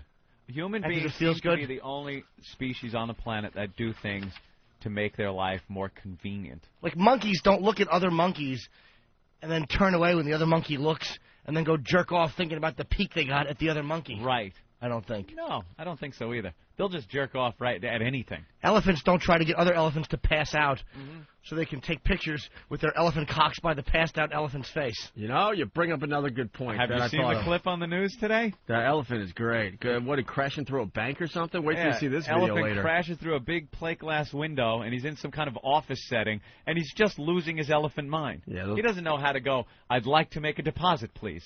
I'd like to deposit these peanuts. These poor elephants that just finally snap and go, these motherfuckers. Motherfuckers. Right. You motherfucker. How did the discussion get from the Pope to life on Earth? Well, don't that's worry. the program, my friend. We're under control. We're going to bring it right back around. But you were saying, what were you saying about the thing? Because I had something. Oh, and electricity? No, after that. Oh, I don't know. It was something Just poignant. before the elephants. Beavers. Oh, the thing with human beings have, the other animals don't have this conscious awareness. Oh, yeah, okay. The best thing we did as humans is put clothes on our body so we could get things done. Yes. See, I think the first step, these other creatures, if they're listening in right now, you got to cover up. Because their whole day is just getting late. Yeah. They're out of their minds. Their genitals are exposed. Everyone's genitals are exposed. Of course, that's all you're going to think about. For these other creatures, cover up your little ballies. You think that'd start the ball rolling? That for would them start to the ball thinking rolling. about other things. Yes. That's a good point too. Little clothes for squirrels will start the whole process. Because then the other animals see the squirrels with clothes on and go, "Oh, hey, what's going on there?" Yes. I'm being asked on by Mr. Squidlow, Whackbag. Professor Anthony, didn't Egypt have crude batteries? Yes, I do believe they would take some type of ceramic container, and if you put a sliver of zinc and copper in there, and then fill it with some kind of acid, even fruit juice from the lemon or lime would be enough to actually produce an electrical current. What they used it for back then, I have no clue. Maybe heat. Maybe you could put a little wire between the two and get some resistance. But there were, yes, crude batteries made. Forget Aristotle and fuck Socrates. Here comes Professor Anthony. Glad I could answer your question. And by the way, about everything. Yeah, but it's not it's a dumb question. The batteries, what were they supposed to listen to music on if they didn't have batteries, sir? For hundreds of years in Egypt, these dummies had Walkmans that no one could figure out.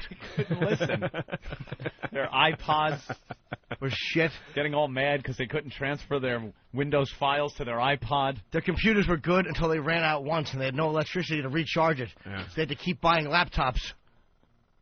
Speaking of laptops, now we're really just now the lead is really growing fast over everybody else because we're in the computer age and they're not even the abacus. You don't even see a monkey fiddling with those dopey Asian beads for the abacus. You would think one of them would have had a calculator by now. Something. Just something. All right, let's get back to the Pope audio. Yeah. Ooh. So the Pope bells and were ringing. Crowds loving the Pope.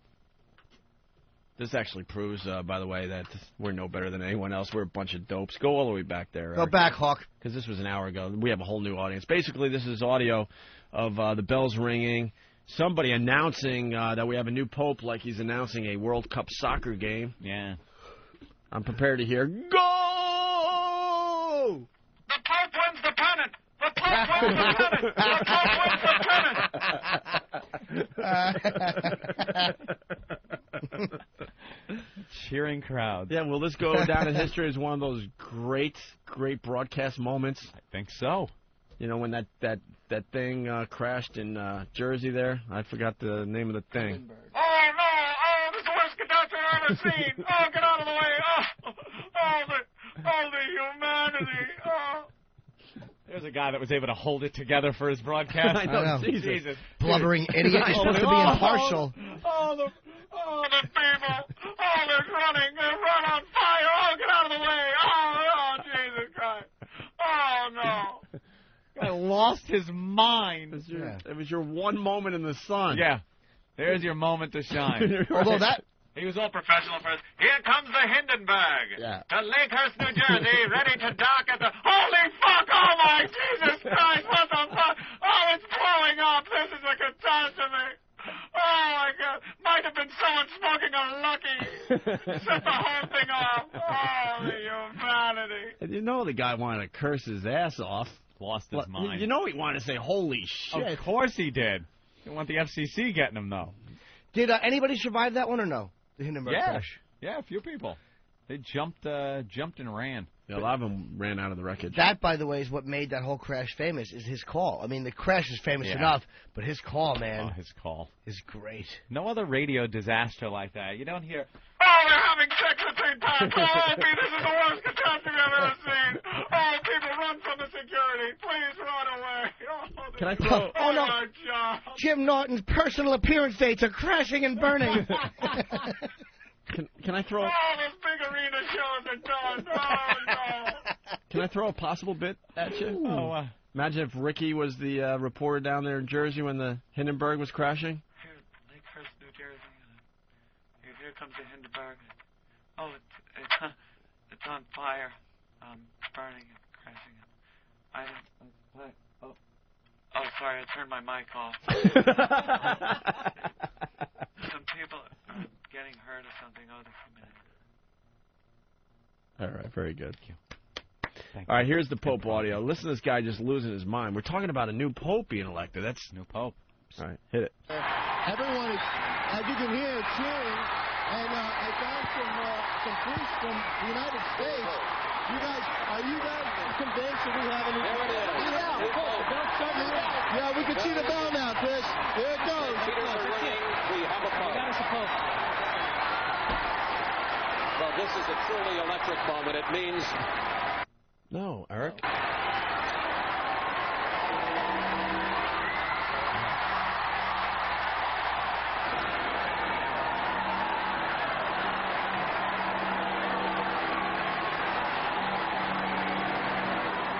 What you just saw were the bells of St. Peter's tolling. What you're looking at are the excited faces of people in St. Peter's Square.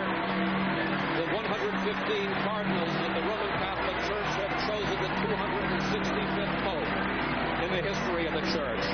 Wow, I got to tell you something. Listening to that audio, that was the first time I got some goosebumps. Oh, did you get a little goosebump? A little bit. It's an electric moment. There's a lot of energy there. I like that. I like feeling energy like that. Kind of like Times Square on New Year's Eve a little bit. Oh, my gosh. You know? They should have had Dick Clark there if he wasn't at home trying to figure out why one half of his face isn't working. Remember when Dick Clark had his stroke and they said, oh, he'll be there for New Year's Eve. Yeah. And then it was like, well, he's not quite going to be good enough for New Year's Eve. We got to have Regis in there, but he's fine. Yeah. And now you don't hear about him. No one has seen him. You'll never see Dick Clark on TV. You'll never see him again. No. They're going to have to elect a new Dick Clark. All right, let's go to We've Sean. got Pope. He sounds like Booger from Revenge of the Nerds. We've got Pope. We've got Pope. Fullback Johnson from New Orleans saying, Benedict stole the ball. Benedict stole the ball. I think that's a Celtics call, right? Very funny. Havlicek? I couldn't tell you about basketball. All right, Sean in Jersey, yes. Hey, guys, you talk about Jay Moore making the show ADD. We've gone from the Pope to John Sterling's calls, water buffaloes getting their heads ripped off, Egyptian batteries, the Hindenburg. God, I feel like I'm on crack. We could actually go home. We covered a lot of stuff Covered today. everything. Yeah. We're done. Don't forget about other creatures attempting to, go on a bus. Ride the bus. All right. Ride the bus. Thank you. Thank you. Punch it out. All right. Bye. Oh, my God. We have to try this. God, why didn't we think of this? I probably did. John in New York City. Good morning, boys. Hey. How cool would it be that after those bells ring, Angus Young would come in with that riff, Hell's Bells? Oh, nice. We got AC/DC. Can you guys play that? Yeah, That's AC/DC, good. Hell's Bell. Can you do two things at one time, Eric? Oh, look at And that. someone else saying, Tim from Phoenix saying, sounds like the audio from a bootleg Metallica concert, the beginning for Whom the Bell Tolls. Oh, For Whom the Bell Tolls could work, too. Yeah. All right, we're going to try this? Uh-oh. All right, we got, which one do we start with first, Anthony? Do we do Hell's Bells or the Pope Bells ringing? Whatever they feel comfortable with. I want to hear both, though. And you want to go with, Nathaniel, confident. He wants the Nice. AC/DC to start first. AC/DC. Look at him taking charge. All right, hit the AC/DC. Now you hit the Pope. Everyone is, as you can hear, cheering. And I found some priests from the United States. You guys, are you guys convinced that we have any? There it is. Yeah. Don't start me wrong.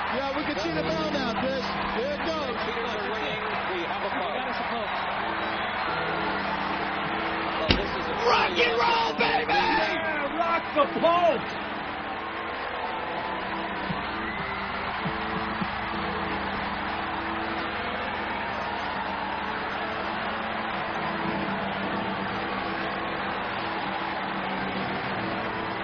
What you just saw were the bells of St. Peter's tolling. What you're looking at are the excited faces of people in St. Peter's Square.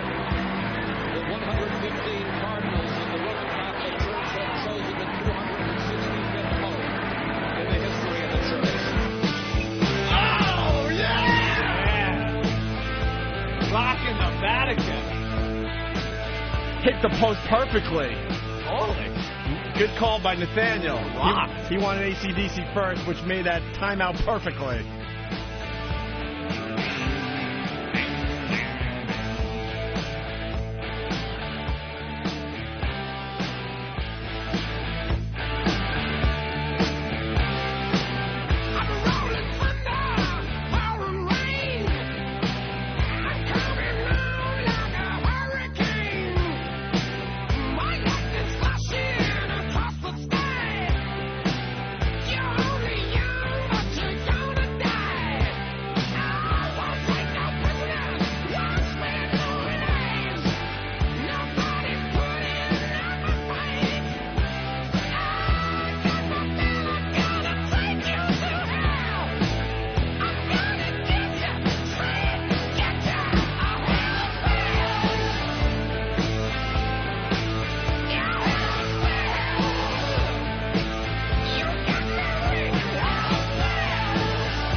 Like sands through the hourglass, So is the O&A virus.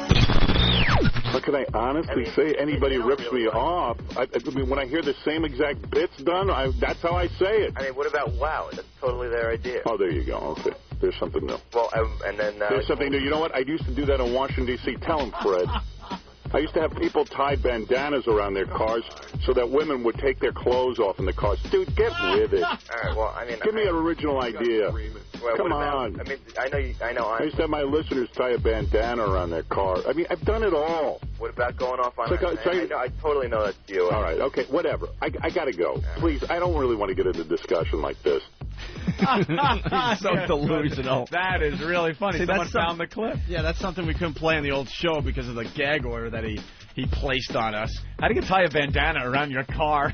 That's a great one. That's a big bandana. What's the matter? My car has cancer. People throwing frisbees to their cars, jump and grab it. God, just showing your age, man. You can't even tie bandanas to antennas anymore. It's all hippied out. You honk the horn, like beep, beep. Dude. Honk, dude. You're so delusional. Oh, man. Just admit it. Bandana. WOW is such an original idea. I invented everything. I've done it all. He even said, I've done it all.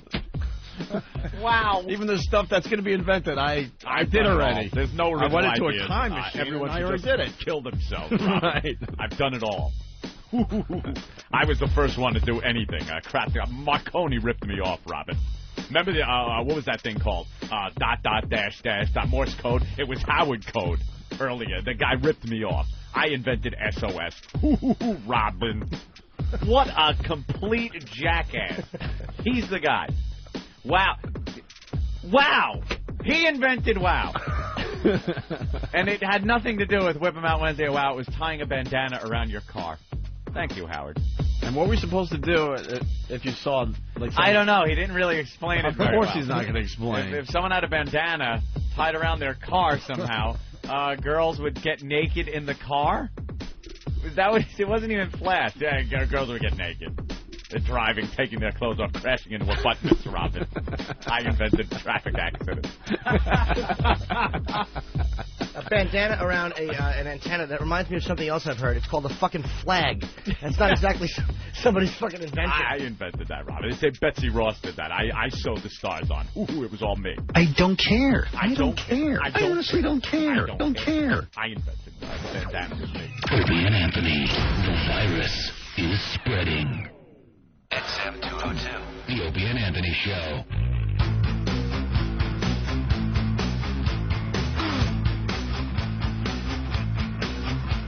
All right, getting some instant feedback here, Opie. Couple of ass wipes on the board on the instant feedback. Have to ruin it. Ken Bernard from Philly. Okay, Tools. We know the song enough. Oh, that's when we played Hell's Bells for the Pope? Yeah, right before we took our break. Stomach Pancake from New York City. What's next? A 40-minute Jim Brewer bit? Nice 5-minute time kill, asses. And then we have a mobile device, some guy calling in, and I have his phone number right here. The guy said the intro to the song, not a complete set for Pope Stock 2005, you lazy tools. Chris. Are these three idiots are bashing us for playing one song? Do you realize how long we were talking before we took that break? I think it was about an hour and 15 minutes. It was an hour and 15 minutes, and before that, we talked for another hour before that. So we gave you pretty much what the normal terrestrial radio gives you in any given 4-hour show in 2 hours. Because we don't take break, and we just went on, and we talked, and we were having fun, we were taking calls, we were lit. And these scumbag ass fucks have to say, you lazy bat. We give them an hour and 15 minutes straight without one break. They're getting spoiled, I think. They're getting spoiled, and you're going to pay for it now. Right, Chris? 5, 1, 6. No, don't do it. 5, 2, 1. No, don't do it, don't. Stop. 5. No, stop, dude. Don't do it to him. I give out the rest, you son of a bitch. 516-521. What is that? I don't know. Listen, why don't Down we? on Long Island. I think people are getting spoiled, and what we need to do, get Ben and Eric to pile up 20 minutes of commercials. Yeah, okay? That'll train you idiots. Right. Like what it's like to listen to radio. You want to hear one song because all of a sudden, I'll tell you what happened. We started the intro, and I was getting goosebumps, and I like AC/DC, and it was making sense, and I'm like, well, we can break into it and talk a little more, go to break, or you know what? Wow, it's feeling good. Just play the song. Let's just play it. And go into break, and take go to a piss. Every once in a while, we play a song if it really, really makes sense. That's all that's about. But these douche satchels. What assholes. Not enough. We didn't give them enough. An hour and 15 minutes for one entire segment wasn't enough, Opie. We should have talked for also the length of time of that song. See, we didn't give them enough. What's a douche satchel? Douche satchel? Yeah. That is the sack that the douche fluid is contained in before you ram it up some stank hole and squeeze to clean out that gash. That's what they need. Yeah. Unbelievable. Not enough. Yeah. Nice 5-minute time kill asses. That's a great one. Not the whole song. Come on, dude. Ken Bernard. K. Bernard at... All right, Anthony. What? If you dish it out, you got to take it a little bit. Assheads. You know what I love about this? What? We just wasted another 3 minutes commenting about people. That said we were wasting time. Let's go to break. You see how brilliant we are? Jerk off. I like to point out our brilliance sometimes. That's it. Now we should do 20-minute segments and then break and do at least 10, 15 minutes of commercials. Dude, here's Michael from Denver. Oh, my God, that Pope AC/DC mashup is the coolest fucking thing. There you go. You got a little AC/DC. It almost makes me want to be Catholic. Unbelievable. And now they're saying that Nathaniel should be hired permanently for the perfect mix job on that song. Who signed that? N from New York?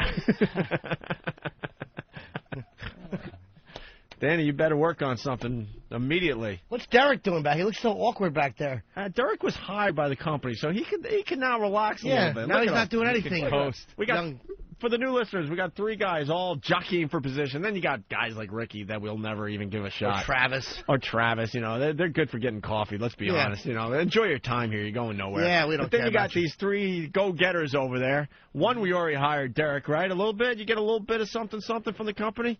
And it's so funny because Derek worked his ass off. Now look at what he's doing. He's an employee now. Hanging. He's leaning against the back wall, enjoying himself. He's bossing the other interns around. Pull the strings. All under the rouge. Or the rouge? Under the red makeup? Yes. That's right. Jesus. That's clever rouge. All under the rouge that he's now training young Nathaniel on how to run the equipment. But it's all about Derek just wants to kind of sit back and enjoy a little bit. Yeah. That's all. That's right. And then you got Nathaniel and Danny. Danny, that's his name. They're kind of like the Cardinals, you know. And now you got Derek. He's kind of in that Pope position. The Pope. And these guys are vying for a little piece of the action now. Mm-hmm. And I got to tell you now, Nathaniel's in the lead. Just by a little bit, Danny. Just a little bit. Derek just walks around now looking like a young, strapping Timothy Hutton. He has those 2 slaves do his work. Yes, Derek. No, Ben told me to come in. I'm just teaching him how to run the board today in case I eat shit one day, you know, and I can't come in. So. Oh, wow. Doing it for the company. That's why he's taking a break. I like that. No, he's just gearing up for taking that day off is what he's doing. Yeah. You're gonna fit fit well with this company, passing the buck like everyone else does. Yep. Good job. You know what it is? He wants a road trip, and he's sick enough, you know, to come on the road and get laid. Yeah, you know. So he's gonna have one of these 2 dumbbells do it. That's the way he looks at it. Perfect XM employee. Yep. Just pass the buck. Pass the buck to somebody else. Yeah, you do it. Thank you. I'll get back to you in the meeting on how it worked. There you go. All right. Where are we? So we did that. We wasted another 5 minutes because we're that damn good. Mm-hmm. And now we'll go to Gene in Jersey.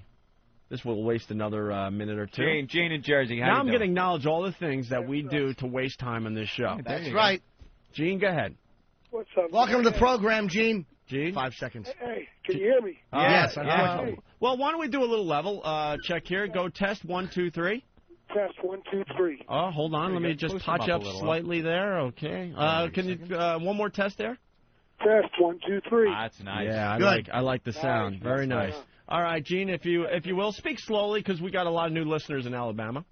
All right. Hey, you guys got a great show, man, and I love that commercial with Howard Stern, that perpetrated fag. Oh, the XM Satellite Radio commercial. I'm getting a lot of abuse on the fan sites. Why is that? Yeah. Because we're playing the commercial a lot, Anthony. Yeah, we are. Yeah, that's the way it is. He should, man. He's a perpetrator. Of course, I just like that we could get under his skin and there's nothing he can do about it. It just makes me giggle. Yeah, I have to listen to him all the time, man. But now that I got you guys, All right. fuck Howard. All right, Thanks, thank you, man. Gene. Yeah, this is what's cool. The new listeners are slowly but surely getting hooked, Anthony. I like to acknowledge that from time to time. Jay in Arizona. Yes, Jay, you're a new listener? Yes, I'm a new listener. And what got you hooked? That strong-shouldered young boy, that Jim Norton, I really like him. Oh, thanks, fella. Oh, wow, you sound a lot like... No, seriously, I'm not gay. Oh, thank I'm God. a new listener. No, Yeah. I was ready to set you up with Ricky there. Yeah. You were sounding a little like Ricky. Thanks for breaking character. Way to kill a rod. Oh, come on, Norton. Hey, Norton's funny, though. He really is. Thank you, I mister. watched him on that show with that phony, what's his name? Colin. Colin's not a phony. Colin's No, he's cool. You're really funny, though, Norton. I think you definitely make that show. Thank you. But you guys are all good. Hey, that's very hurtful. No, you guys are good. I didn't mean that shit. tough Sorry, crowd. man. I'm a big Howard Stern fan. Listening to him for years, and I just got this XM radio. I've been listening to you guys for like 2 weeks. Okay. And I'm thinking about not going to Sirius. Obviously, I mean, I like you guys. You guys are definitely cutting edge compared to what he does now. Well, we're still trying to do a radio show is what it comes down to. You know, if we sat here and said that Howard, didn't have a great career, we'd be, liars and phonies. But the fact is, though, he's really not doing it anymore. He just doesn't want to Who do did you it. have on there yesterday? I laughed for an hour. That guy said nigger in a fish tank. That shit was funny. Jesus. Who said that? Jesus. Who said that yesterday? Nigger in a fish tank? About Jay, but he did it as an impression of, it was a Chris Penner impression. He did an impression of somebody. Yeah, and it was a dunk tank. My dunk God. tank. That wasn't more, was it? All right. Thank you, Yes. Jay. Thanks, buddy. Let's I have to give an answer to John from Whackbag. All right. There are like 5,967 ways I could answer that, but I'm not gonna. All right? How many ways, dude? That's a lot. Yeah, it is a lot. Well, now you're really talking in code.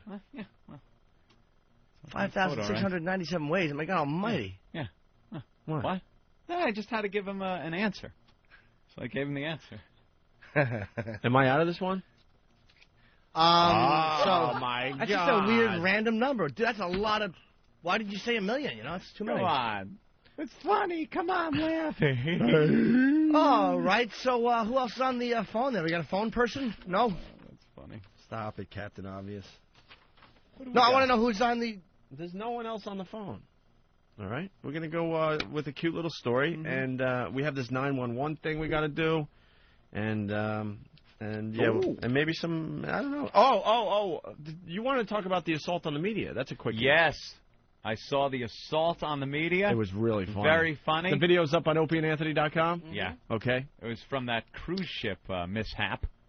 Big wave that hit the Norwegian Dawn. And then it docked here in New York. And there were a lot of press down there talking to the passengers, how fearful they were. They weren't fear for their lives. And a lot of reporters around. And it was a great opportunity to get the Opie and Anthony wow signs in front of the cameras. And I guess it was, who was it, Nathaniel and Danny?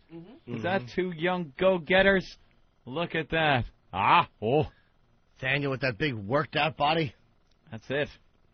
And they trotted behind the cameras, yelling something. I couldn't quite hear what it was.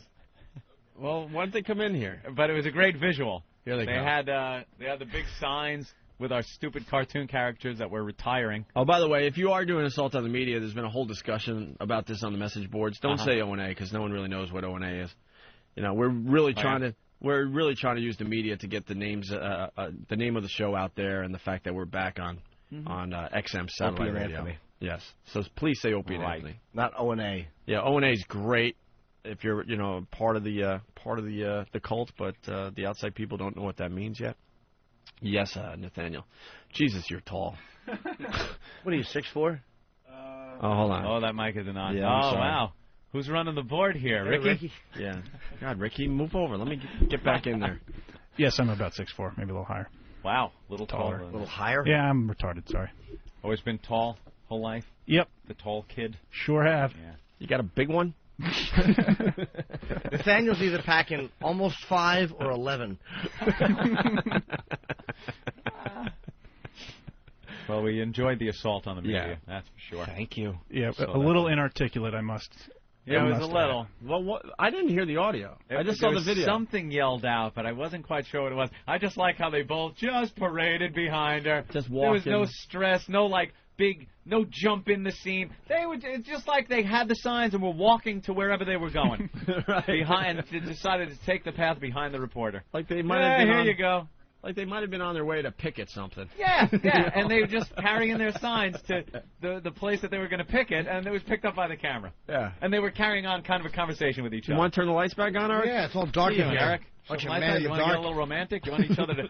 You want to touch each other's faces and kiss without our mouths open? Yeah. Scratch each other. Scratch each other with our Big long fingernails. All right. So what was said, Danny? Well, I remember screaming Opie and Anthony, and then I guess something else came out of my mouth also following it, but I have no idea what it is. Sounds a little like Wahoo. I think you might have actually said Wahoo. That was an O&A Party Rock, wasn't it? I had to go home and listen to it like 4 or 5 times. Was it I a still couldn't Wahoo figure out or what like it was. a woohoo? Wahoo! Are you trying to make some kind of noise of excitement? I suppose I was. Because there was no excitement in you walking. Opie and Anthony, yeah! Opie and Anthony, hey, Wahoo. I don't know what it was. A Wahoo? All right. Something along those lines. We have the audio queued up. We do? All right, Derek? Passengers are being offered a 50% refund off this cruise and half off any future cruise if they decide to take it. Now, Norwegian Dawn officials say that they will be holding a news conference at 12:30. The captain will not be made available for comment. The Norwegian Dawn sets sail again at 3 o'clock this afternoon. It's really a visual. Yeah, it really is. We understand it's a visual. Jesus, it's like Tourette's convention walk behind it.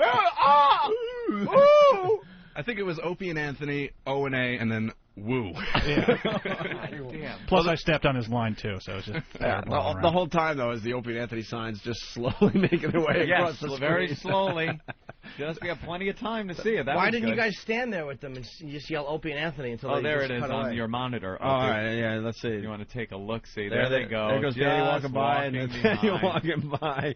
This reporter going, oh, Jesus. Reporter didn't bat an eye, though. No. Very professional in front of the cruise ship. They're slowly but surely starting to hate us again in the New York media. Yeah, as we ran back, somebody from the van sort of yelled out assholes. Where are the assholes? Yeah. Okay. I think that's just their way of saying, you got us, you know? Sure. Kudos. Yeah, of course. What was really cool is that on the Channel 7's website, they actually kept the video up uncut, and they left that in with the signs and the audio and everything. On their website? Yeah. Mm-hmm. Okay. All uncut. Well, the assaults on the media are starting to... Nice job. They're starting to get more and more, what's the word I'm looking for? Like more and more... effective. Not effective. No, of course not. They're happening more. Prolific. Oh, okay. They're more and more prolific. Prolific. Yeah, I like that. Okay, prolific. How about they're happening more? They're happening more. I like that, too. All right. Yeah, very good job. Thank you, boys. Got it. Wonderful. Amen. And that's how you waste another 5 minutes of radio right there. Little controversy with the Norwegian Dawn ship story also. Really? There's more to it? Yeah, apparently the ship and the cruise line had paid Donald Trump something like $1 million for the ship to be used on the show The Apprentice. It was supposed to be used. It was already paid. It was coming into New York, and it was going to be used. There was a very narrow date that the filming was going to be available. So now they're speculating that instead of slowing down or taking a new course around the storm, they trudged through a storm to get to New York on time to shoot this thing, which they missed now because they had to spend time in South Carolina getting repairs. But now they're saying that the captain of the ship was told, get that ship to New York on time and go through the storm instead of going around it or stopping and waiting for the storm to pass. Uh-oh. What a coincidence. His hair looks like a 70-foot wave.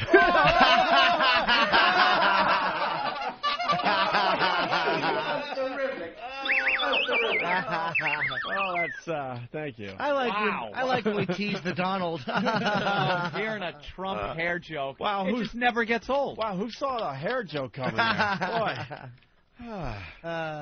Only Only in New York, kids. Only in New York. Only in New York. Ugh. Yeah. Yeah, so I'm sure that now will be at the forefront of all the lawsuits that'll come in. I wasn't throwing it at you, Jim. I know. I was going over your head for the garbage pail. All right. I just get scared. Chris from Wisconsin. Chris. Hey, what's going on, guys? Hey, Chris. I'm going to help you kill some time for those three fucksticks that got problems with Hell's Bells. But I'm a trucker, and I was listening on XM, and I just realized that you guys were on here. And first show I listened to yesterday, and I'm already hooked. Where are you guys originally from? New York, but, I've been doing radio since I was 18, so I've had to live in some god-awful places. And Anthony, another New Yorker, but Yeah, spent some New time in California. I was born in Bayonne, and when we were very young, my parents lived in Jersey City, and then we moved to Edison, I think, until I was in 4th grade, and then we moved to North Brunswick. Yeah, and then after North Brunswick, I moved to Cliffside Park, Actually, New I was Jersey. born in and then I moved Astoria. into New York. I was born in Jim's Astoria. a Jersey guy. And then moved out to Jersey. And then moved out to Long Island because they started building a lot of Are you guys still up in New York, or are you guys down in D.C. where the XM studios are now? We're out of New York, or as I call it to sound hip, the Big Apple. Oh, wow. Yeah, that's Never why hear this. That's why this show sounds so fresh every morning. We don't have to be weighed down by that BS in Washington. We are our own bosses here in New York City. All right, cool deal. Like I said, great show. I'm ready to call 5 of my friends, and they're listening to you right now. They're hooked now. Hey, dude, how long did you have XM? Like, how long have you had XM for? I've had XM for probably about 2 years, and I've been sitting on sports forever. And then they came across with a commercial saying that you guys were free, and I didn't even know that this channel existed. And then I turned it on yesterday with Jay Moore, and I had to pull over. I was laughing so hard. I had tears in my eyes. Oh, thanks. You know what? Jay's coming back, I think, Friday. Let me ask you a question. When you would look at the channel guide, did it say high voltage on your channel guide? Yeah, it says High Voltage, the Opie and Anthony show on the channel guide. Okay. Yep. Thanks, bro. All right, guys. Thank you. Wisconsin, Chris, checking in. Sweet. Isn't that great? I I love the new listeners coming on board. Slowly but surely. It's going to take some time. I'll They're agree. still trying to figure us out. Anthony, this would be a good segue into what we did after the show yesterday. Trying to remember what we did after the show yesterday. See, we moved the hours of the show so we could get some West Coast action, which is still not really coming in that much. West Coast. So we're doing a morning show live from New York, 7 a.m. to 11 a.m. now. It used to be 6 to 10, but we realized, most people in California, not really awake enough to participate in the show, so we kind of moved it. That's what we're telling everyone. We just really wanted an extra hour sleep. Yeah, which we don't get because it's all relative. Yeah, I'm with you with the I whole... wanted to go to sleep an hour early, later in the night, so it's all relative. I'm still getting no sleep. So the 6 a.m. hour, because it's very important to the New York audience, we're doing kind of a best of, but, you just throw a best of on for an hour, people are like, So what we're trying to do to hook some people is we intro the bits. Uh-huh.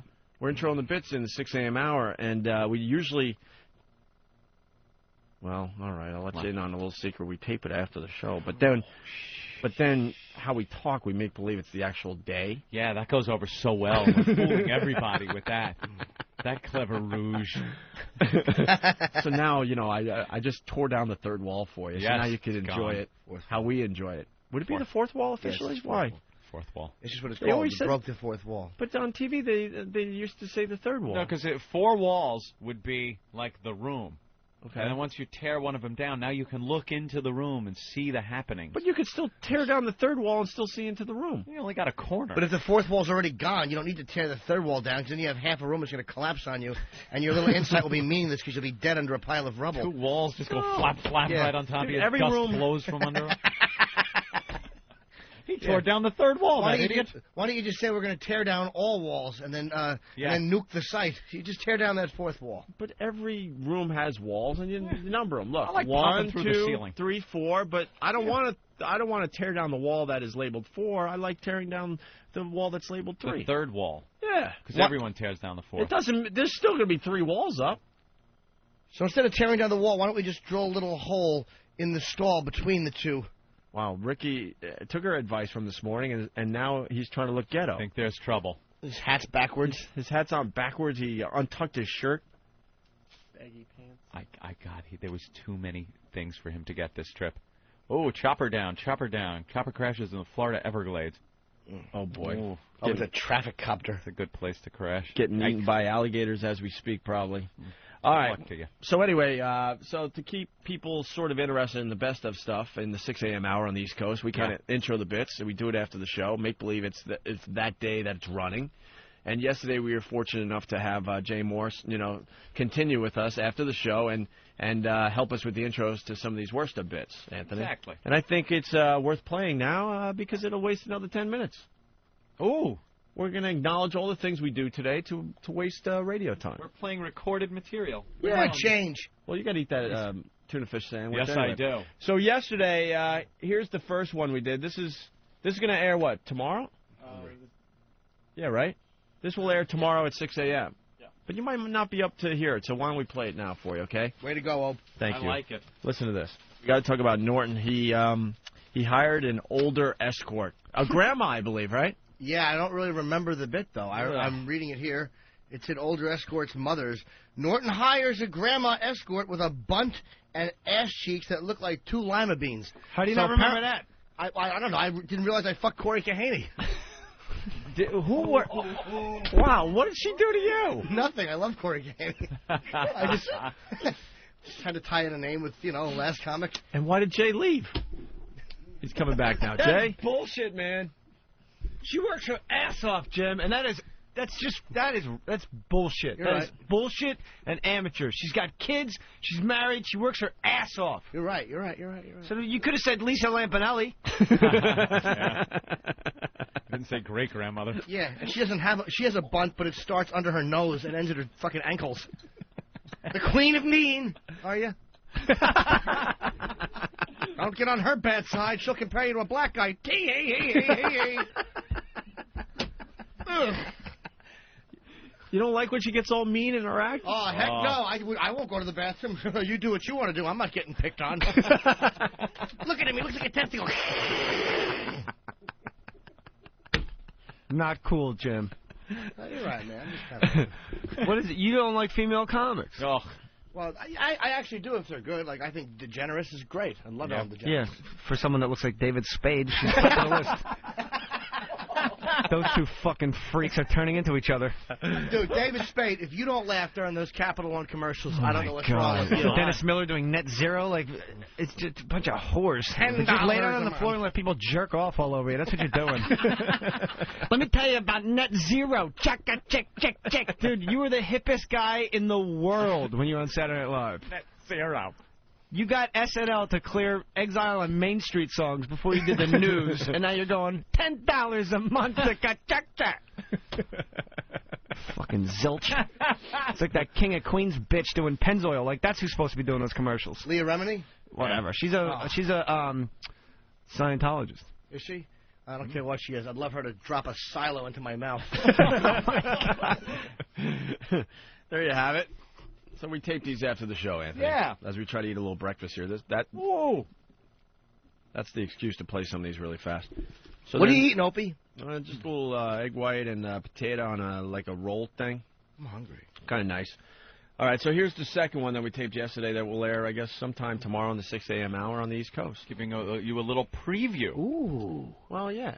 Yeah, because a lot of people don't get up and listen to this. No. I know a lot of people that are like, I don't get to listen to 6 o'clock. This is new material. You're missing new stuff. This is new material that they would not hear unless we were playing for them now.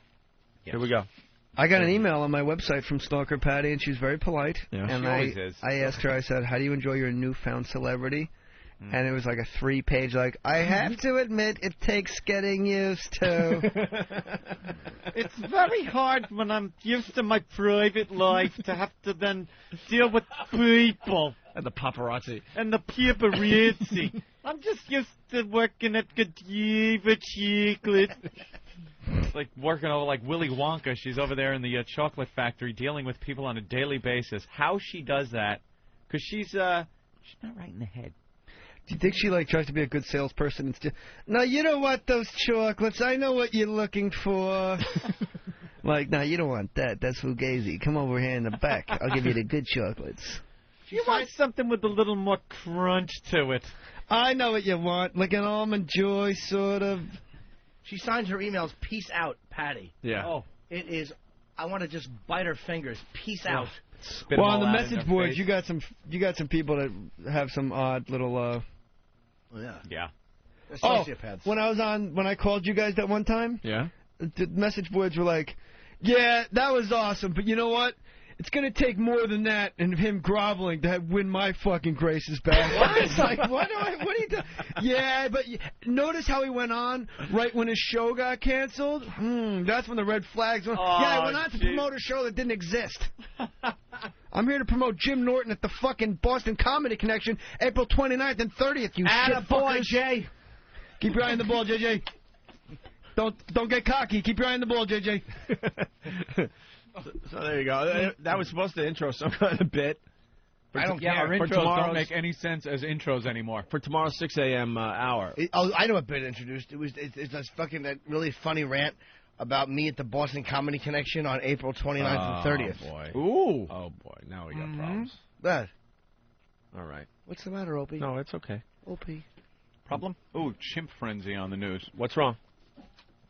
Looks like a chimp Oh, my went God. crazy. Once again, Eric's going to write down something. Stop writing and talk. What's the panic? And got a special guest on line 11 there for you. Wanted to say hello. Oh, wow. In the middle of eating. Sean, we're in the middle of doing our radio show and eating at the same time. Hey, what's going on, guys? It's How you Sean doing, Hannity, Sean? everyone. I know this seems like Bizarro World, but yes, we are friends with Sean Hannity. You know, I'm sick of answering that question, and I'm sick of being attacked for saying, yeah, these are good guys. Don't tell it. We don't want anyone to know that, Sean. And I said, you know, how many times do you want them to say they're sorry? Repent, okay? Get over it. Change your heart. Oh, wow. Look at you. Thank There's you. a new pope. Let's all move on, right? Yeah, but by the way, Opie, because now you're on Basic 202, and I have it on my car, Yeah. I did hear the day that you threw that board at that girl, by the way. The what at the? What did you threw something? Poker Oh, chips. yeah, poker Oh, the chips. poker chips, yeah. Poker chips, yeah, that was pretty cool.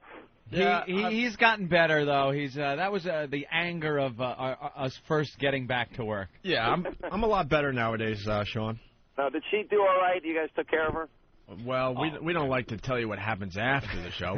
We'd like people to think that we're really, really, really that nasty and mean.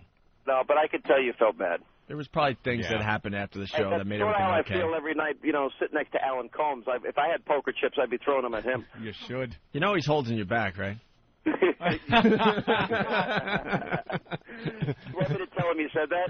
He's holding you back a little bit.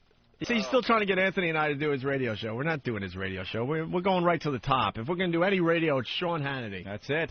No, you guys did the radio show, and you know what? It's interesting, and we talked about this before, Opie, that you know, even though we do very, very, very different shows, you know, there are a lot of people that, you know, flip around the dial. For example, if they want news, they might go to my show, but if, you know, they want just pure fun entertainment, they go to you guys. So Hey, that's we get serious, though. We talked about the new Pope today, Sean.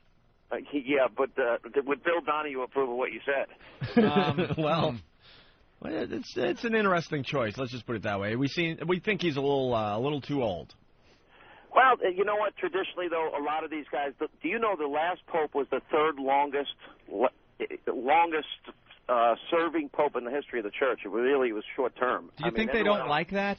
Do you think they kind of like to keep these terms a little shorter than the last John Paul? Well, the average age of the average cardinal, and remember, those are the guys that are in the conclave choosing these guys.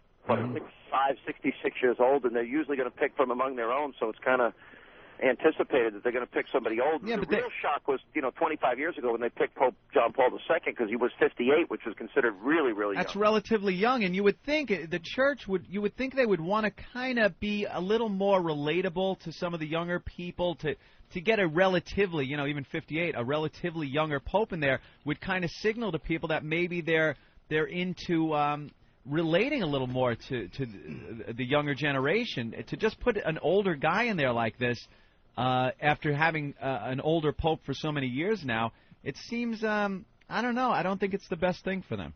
Look, I think John Paul did something that was pretty miraculous. He reached out to people. If you look at when he traveled the world, there were a lot of young people that would show up. That's what I'm saying, but that was years ago.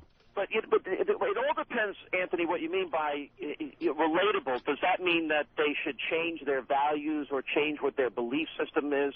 I always sort of looked at a church like that's the standard, and to the best of our human ability, we should aspire to be better people and reach that standard, as best as possible. I mean, but we are not the standard. We all fall short of whatever that standard is. But if they say, all right, well, we're going to change our views on this, and this to accommodate popular culture, then what's the point of having a church? You can just go make your own church. No, I know what you mean, but they do change the rules every so often to fit just society, and times changing. I'm not saying so much that they should change their values, but they are human beings, and you are going to get a different viewpoint from a 78-year-old man than you will from a 58-year-old man, and you will get people that aren't going to be able to relate to a 78-year-old man as well as they would to a 58-year-old man. Look, you guys know how conservative I am. I wouldn't mind if they raised the question of letting priests marry. Bravo. Mm-hmm. Because I think what's happening is you're limiting the pool of potential candidates out there because a lot of guys aren't going to, live their life and not have sex. I thought he was going to say limiting the pool of potential victims. Oh, Jesus. I thought you were going to be a shock jock all of a sudden. I'm like, is he about to say what I'm thinking? Oh, my God. And the church doesn't have to change its value system. I mean, the commandments are the commandments, but it's like there's a certain way they seem to relate to people, like having Bernard Law participate in these services after what's gone on. I mean, slap in the face. It's just an atrocious, out-of-touch decision. I'm a Catholic, and I came about that close to leaving the church because of that whole church scandal. Mm-hmm. I didn't have such a good pastor. Frankly, half these guys aren't worth their soul because they didn't stand up and say, this is despicable, this is disgusting, this is evil in our own church, and if you have evil in your church, you got to root it out. And they didn't do it. And it really started from the top down because they were protecting these guys and just shifted them over to these other places, and these kids were becoming victimized unnecessarily. I mean, it was atrocious. But with that said, I think the church, there are a lot of good people. They have dedicated their lives. You don't judge a whole group of people because of the actions of a few. But I think in the case of the apostles, they were married men. Jesus himself picked married men to be his top guys. So it's really a church rule in that case, or the way I see it, versus a God rule. Sean, going back to the scandal, though, the new pope openly said yesterday, I guess, that a lot of that was American media hype. That wasn't American media hype. This was a real, these were real kids really being molested by really evil people. But they said it was blown way out of proportion by the American media, not the media from all over the world, just the American media. No, but look, I don't know if all of the cases that came out 15, 20, and 30 years later, you got to suspect that maybe some of these weren't true. Sure. And maybe that was played up, but a lot of them were true. And a lot of them were accurate, and there's one thing that really became clear is that when they found out about it, the hierarchy covered it up. Right. And I find that worse, as bad as the guys that were responsible for this crime. And those guys that committed or perpetrated that crime on kids especially, why don't we charge them and bring them up, send them into prison where they belong? And doesn't like having a guy like Bernard Law kind of appear, it's almost like a conscious decision they're making. It's almost there's an arrogance behind that decision because there's plenty of, I'm sure, good cardinals that they could have gotten to take his place. You know what's difficult about it? You guys, for example, appeal to a lot of young guys, 18 to 35, 18 to 49.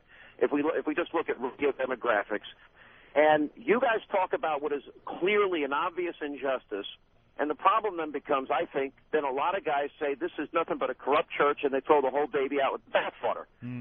And, I think there's a lot of good that you can get out of a church. You can learn about morality, learn about, the meaning of life. I think ultimately we all want to find out why it is we're here on this earth anyway. And unfortunately, a lot of people look at that, they see corruption, and they throw everything out. Well, I think it's the job of the church to set an example.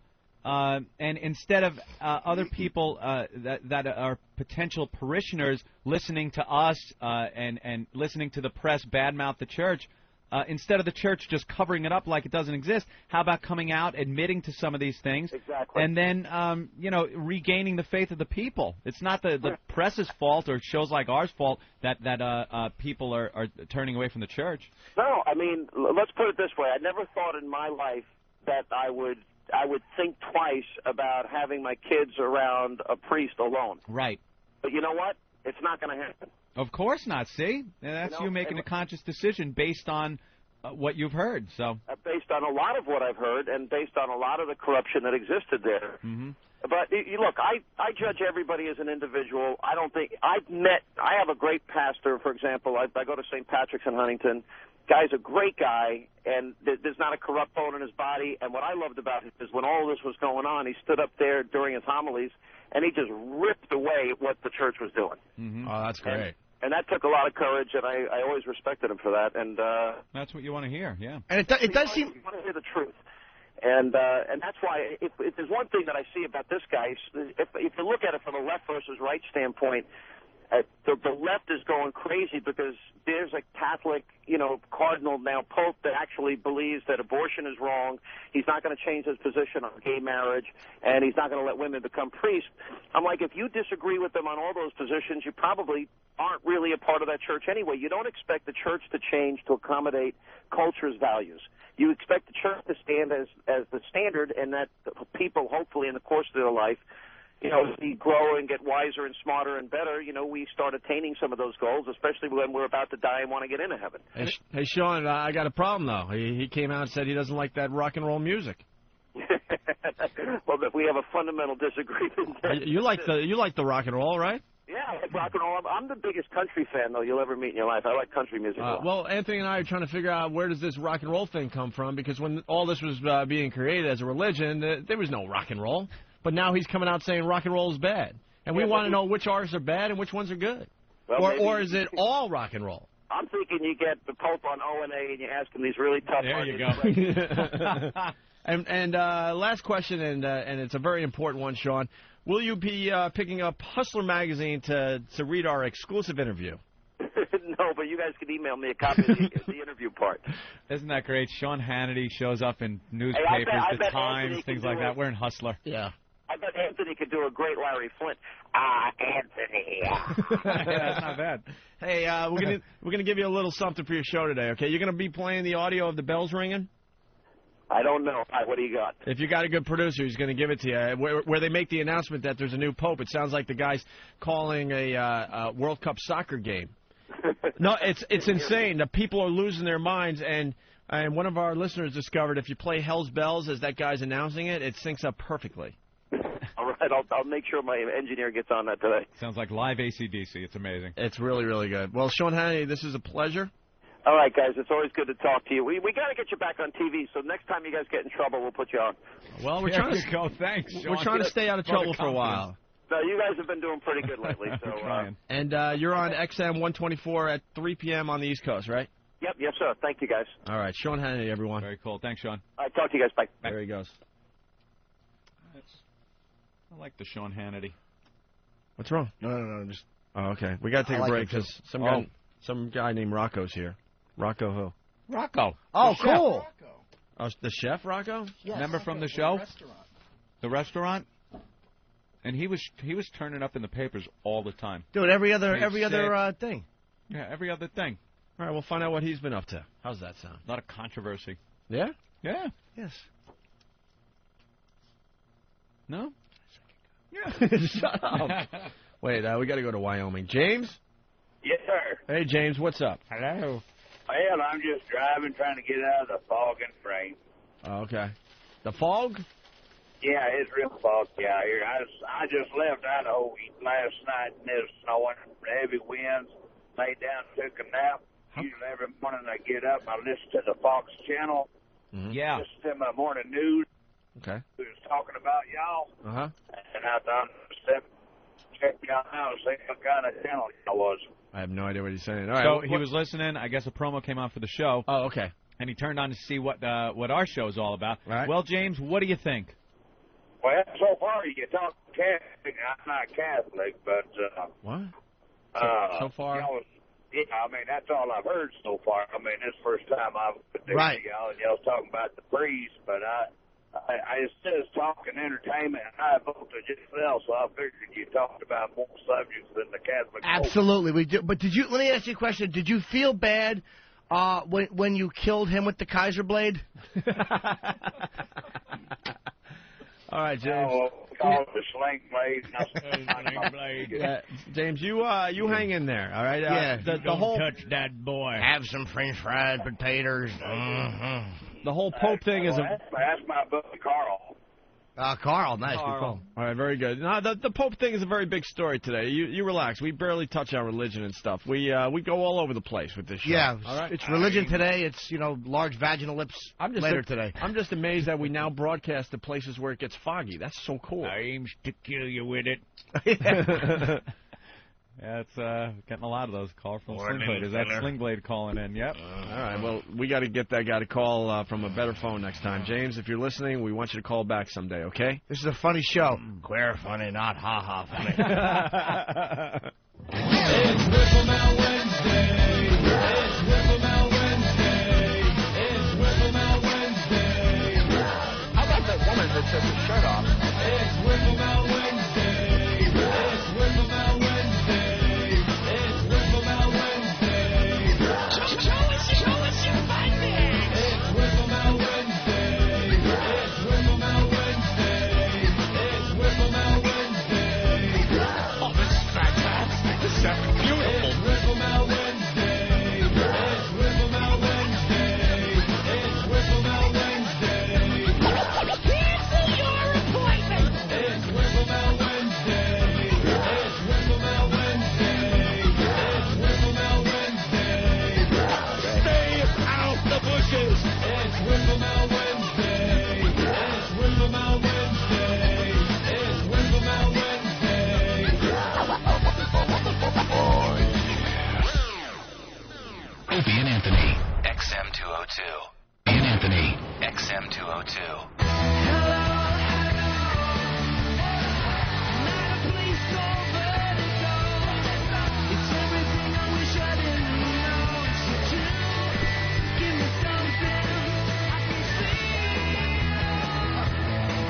If you like U2, you're going to hell. It's Whip 'em Out Wednesday on the Opie and Anthony program. We call it the One virus. To the new listeners, you don't know what that means yet. Just hang in there. You'll get it. Yeah. A lot of new listeners calling in today, though. Pretty cool. I love it. We've been waiting for this for 6 months. That's it. They slowly come across us. We knew we had a really, really good show, and for 6 months we had to wait to get off the premium channel, and now we're off, and people are discovering us every day. That's Here very, they come. very cool. Some guy named Rocco's waiting outside the studio to come in and say hi. Cool. He Chef was Rocco. Oh, he was the cook guy, right? The show, Yeah. the restaurant. Way to make him feel welcome. Remember the show? What's up, Rocco? Hey, man. How's it going, Rocco? How you doing? How you doing? Yeah, he does radio now. I do radio. It's amazing. I didn't know I could do radio. He knows to put the headphones on, stuff like that. Speak into the microphone. Isn't it annoying when guests don't speak in the microphone? Yeah, they're off like Right, you ask them questions like, hey, yeah, you know, I They don't have that problem, and I'm like Rocco. pushing the microphone in their faces. He's got going, good you mic dumb technique. ass, He put does. the microphone in. Man, you got a booming voice. I do? I'm going to have to lower you down a little bit. Very nice. I haven't learned how to do all this yet. My board engineer stuff? still does it. It just looks like it's a lot to do. It really is. No, it freaks me out a little bit. I found there's no reason to learn how to do that. I just like sitting here for years now, 10 years together. Opie's been running the board. He seems to enjoy it. Well, you know they pay him $500,000 more for that. Yeah, I know. So maybe I you might take want to pick it up. I take the hit. I don't care. I'll take the pay hit just so I don't have to press those Yeah, buttons. we know his level of ambition now. I've seen how angry it makes him sometimes when something doesn't work. He's pushing the button, he gets all pissed Yeah, but off. it's like flying a jet plane, you know. Yeah, just like it. So Where's your congratulations, Except guys. the This song is not queuing up is just the song not queuing up and not plummeting thousands of feet into the earth. Into the But it's Everglades. just like a jet. That's true. That's right. Besides that, it's just like you even have the little barometer thing going on up there. Yeah, it's like Whatever, an the altimeter. That's Yeah, it. an That's the word I was altimeter up looking on for. the Every time I look at the meters every once in a while, and I'll adjust accordingly. And we're always at the same elevation, Well, above sea level here for some reason. You guys having fun here on Fabulous XM? it's great. Yes. It really is How great. cool is it, man, to just be able to do whatever you want? Are you also doing the interview for Rolling Stone magazine? Because that's exactly what they're going to talk about today. How cool it is. Where's your show? Where's your show? I'm on mister? WOR. OR. Couldn't be more different than XM. Yeah, but It's Mike Savage, Bob Grant, Bill O'Reilly. Oh, I love Bob Grant. Yeah. Oh, Talk about greatest. cooking, How you about- buffoon. That's it. That's Oh, him. we love Bob. You How about spot Mike shame. Savage? How about Mike Savage? I can't believe the stuff they let him get away with. He's an there. animal. Yeah. He's an animal. He's too. from Brooklyn, you know. I'm from Jamaica, Queens. I know what it's like to grow up in these neighborhoods. Yeah. So. It's great to do radio in New York when you're from New York. I think it's cool. I mean, we get a lot of phone calls. You know, it's a live 1-hour talk show. It's about food, supposedly, but we end up talking about a lot of calls? stuff. People Tons of calls. Food? Yeah, we don't get to them. You get to do a 1-hour show? Yeah. Isn't that great? Is that Imagine bad? A 1-hour show. No, we got this guy on XM. His name's Bob Edwards. Yeah. And they make a big deal about him, and we don't get it because he only does a 1-hour show every day. 1 hour. He works 4 hours a week on air. Well, I could easily do 2 because we have so many callers that we don't get to, but there's obviously not enough room on the station for it. So. Does it start out talking about cooking, and then all of a sudden you're talking about it's the essence of humanity. So it's a good starting point to talk about a lot of different things during the holidays, especially. I have therapists come on and talk about food as a weapon of mass dysfunction at holiday tables. Just think about what happens. That's terrific. What is this, the Jon Stewart show? Is this the Daily Show? What's going on there? That's terrific. We're very sarcastic here. You've done TV, obviously, and you've done radio, and the two mediums, like one is definitely like not like this, right? Yeah, no. I mean, I have a face for radio, so it's a good thing I'm not doing a lot of TV. This is what they keep telling me. Face for radio. The guy was in People magazine. Is one of the sexiest men. He's very handsome. A little right? Photoshop goes a long way. When you study the list there, Jesus Christ. I'm a big Rocco fan. Big Rocco fan. Yeah, what happened? Oh, you really? Thank you. Yeah, I appreciate used to watch the restaurant. The restaurant, yeah. And I watched. I Food couldn't Network, I stand imagine. any of the employees that were there. They were a bunch of whiny, you know all that was crying set up, bitches. right? I mean, you know that was just like planted Were they really? one after another. Yeah. I didn't really find out until afterwards that all of them were they were basically cast actors. You know, And they had their roles to do. They were waiters, which are out of work actors. But it made the show interesting, and Burnett's a genius for doing it. The guy knows what he's doing. I mean, there's no question. What happened? Because all I used to read about in Page 6 here in New York and all the gossip columns. Aren't they fun? Where it was just you could not get along with anybody. Well, I am an artist. I am a chef, and us chefs are very emotionally tied up in what we do. Mm-hmm. You know, think about you producing a product. Tell me about it. You're producing a product that is conceived of. The manufacturing process starts, and 8 minutes later, it's in someone's plate. In someone's table, and every time it goes An out, hour you later, think it's on my chest. Exactly, and 3 hours later, you know where it is. And just think about it. Every one that goes out, you're looking at it, going, okay, is this going to ruin my reputation or not? This one's not so good. I have to send it anyway. What am I going to do? It's really very, very challenging to compromise to the level where you can make a lot of money and still be an artist and true to and have your integrity as an artist, and keep that intact. So I'm out of the restaurant business. It was a big lesson for me. After 25 years on the line every night, I decided enough. That was it. Yeah. That was women your must swan love that song. though, man. You can cook. Women love a guy that can cook. You must get ass He probably still constantly. pulls the talents out like Of that. course. Right? Must get ass. Page 6 talks about all his conquests. Oh, does he really? How do you know? Does he hit a lot of them? I read page You were 6. reading up? I read page. I don't know. I can't name. That's true. You've had a few conquests. The thing I think that women like about a man who can cook is that it's a very feminine thing. It's very maternal. It's very nurturing to cook for someone. What's the first thing a mother does when she has a baby? She feeds it. She feeds it after she beats it. So for a man to do something, drives off a boat ramp. For a man to do something that women normally do, I think is inherently sexy to women. A woman would perceive that as you caring for them. Yeah, exactly. So that's a very nurturing caring and feeding them. Right. I mean, it's the nicest thing you can do for someone. Doesn't hurt either when you have washboard abs, does it? If you walk around in your Speedos looking delicious. Gone. I think they're gone. Yeah.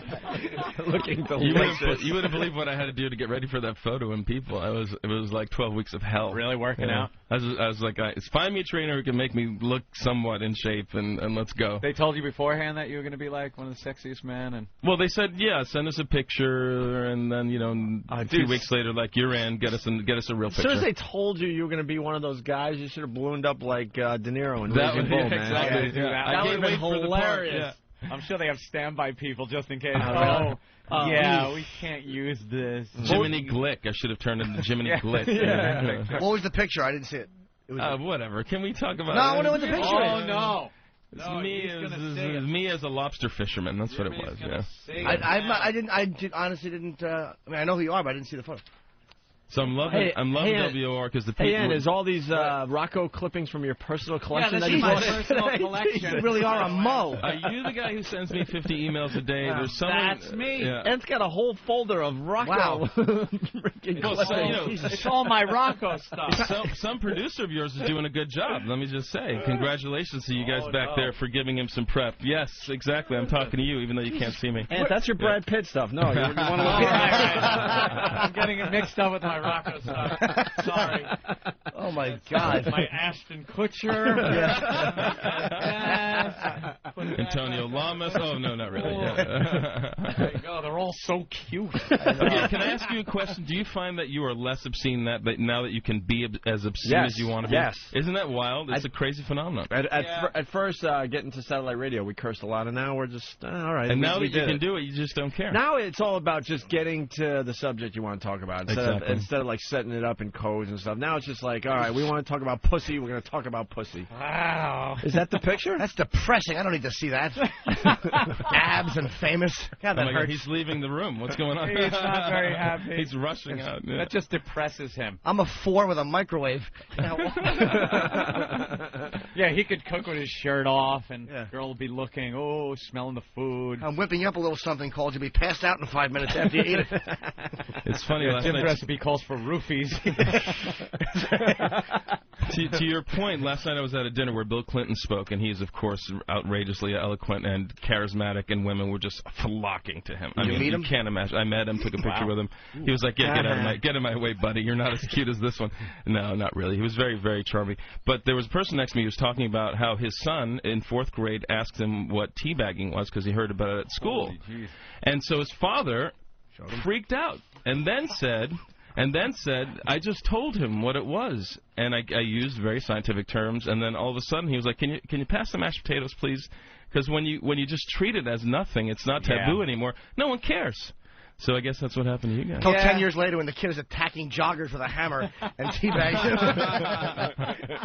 him. when they profile him as a... Yeah, on regular radio we used to do a lot of outrageous live stuff. So I've heard, we'd have girls in here and lock them in 55-gallon drums. Well, now that there's a new pope, there's a whole new level of opportunity for you. Well, that's true. We'll stay away from the churches. I think that's one of those taboos that even XM won't put up with. Yeah. And we've done it already. Now, move on. Being in a reality show is like now you doing your own radio show. I mean, is it a big difference because like the whole nature of the setup?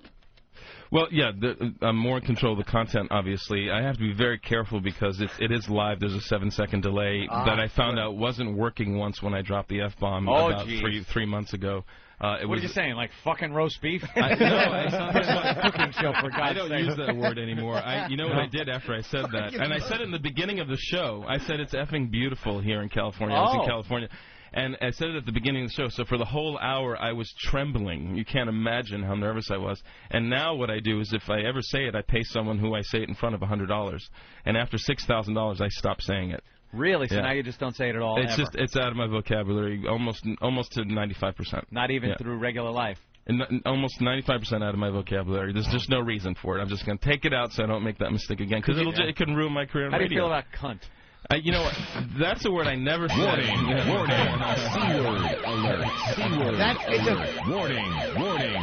Sorry. I'm not even sure I know what that means. Does that actually have a definition anywhere? Oh, you know it when you see it. Yeah, exactly. When you deal with it, you're mid-level manager. You know it when you whisper it under your breath because she's just left the room in a huff. Also known as the atom bomb, right, Amp? That's a rough one. And it's usually preceded by effing.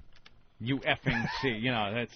And then they always hear it. They're super. That's the argument stopper. Rocco has left the building. Yeah, this guy's a nice guy. What do you think? He's got a big female audience. It's just the way the language is. It's just language, and some people use it more. Our than whole goal is to make sure he never gets laid again. Good luck. So we want him to say some really bad stuff on our show. Great smile, nice fella. Are you okay? Do you need me to do something for you? No, I'm not saying that. I'm just saying I will understand sometimes two men look at each other and just acknowledge things.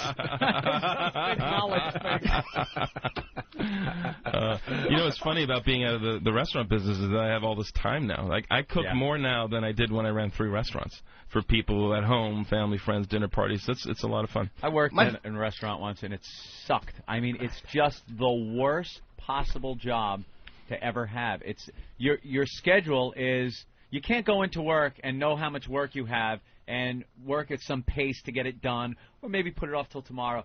If you get in that rush thing, you have to work faster than sometimes you possibly can. You're essentially trying to achieve the impossible every day with an innumerable amount of variables. I mean, people's personalities, ingredients changing, lighting, air conditioning. It's outrageous. And then just orders coming in one after another, and it doesn't stop, and you're getting backed up. That kind of pressure, It's trying to run. It's for me. It's like being Martha Stewart and trying to run a perfect household every single night for 300 guests every single night Thing around nonstop. your ankle. Yeah.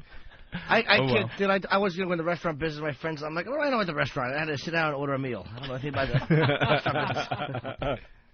So guys, look forward to a new show. I'm working on a new show. It's going to be reality-ish, but hosting it, and what's that? Hopefully you'll like it. It's soon to be announced, let's say. Okay. And what's the whole gist? The gist is, I don't know if I can talk about the gist. The gist isn't finished yet. Really, So, just basic. You can't even give a hint. I'm reforming people. Reforming. Fat people come in and try to order food, and it humiliates them until they leave. Reforming restaurateurs. Thanks to my great and sometimes not so great experience. Did you get did you lose a lot of money in the whole thing, the restaurant business? Because I remember reading there. We made a little money at Union Pacific, and that was a great experience, obviously, because I achieved a dream of getting 3 stars in the New York Times, and a lot of good stuff came out of that. Legal fees last year weren't cheap. Let's just say that. Yeah, you had a problem with a partner. Yeah, legal fees were astronomical. I can't imagine. I never knew you could spend that much on. Oh, it's amazing, isn't it? Yeah, wow. it is amazing. How many stars is possible in the Times? 3 stars? 4, and there are only 5 4-star restaurants, and our goal was 3 for that restaurant. 4 is nearly impossible to do. What constitutes a 4-star restaurant? It's a combination of beautiful dining room, impeccable service, imaginative food, and it all, hitting on every cylinder every single night, all the time, nonstop, perfection. You ever hear of Sushi Nozawa in L.A.? I have, yes. See, that's the place I eat at in L.A. And how good is that compared to... the Sushi Nazi. Yeah, he just serves you what he wants to serve you, and if you don't like it, tells you to get the hell out. Yeah, really?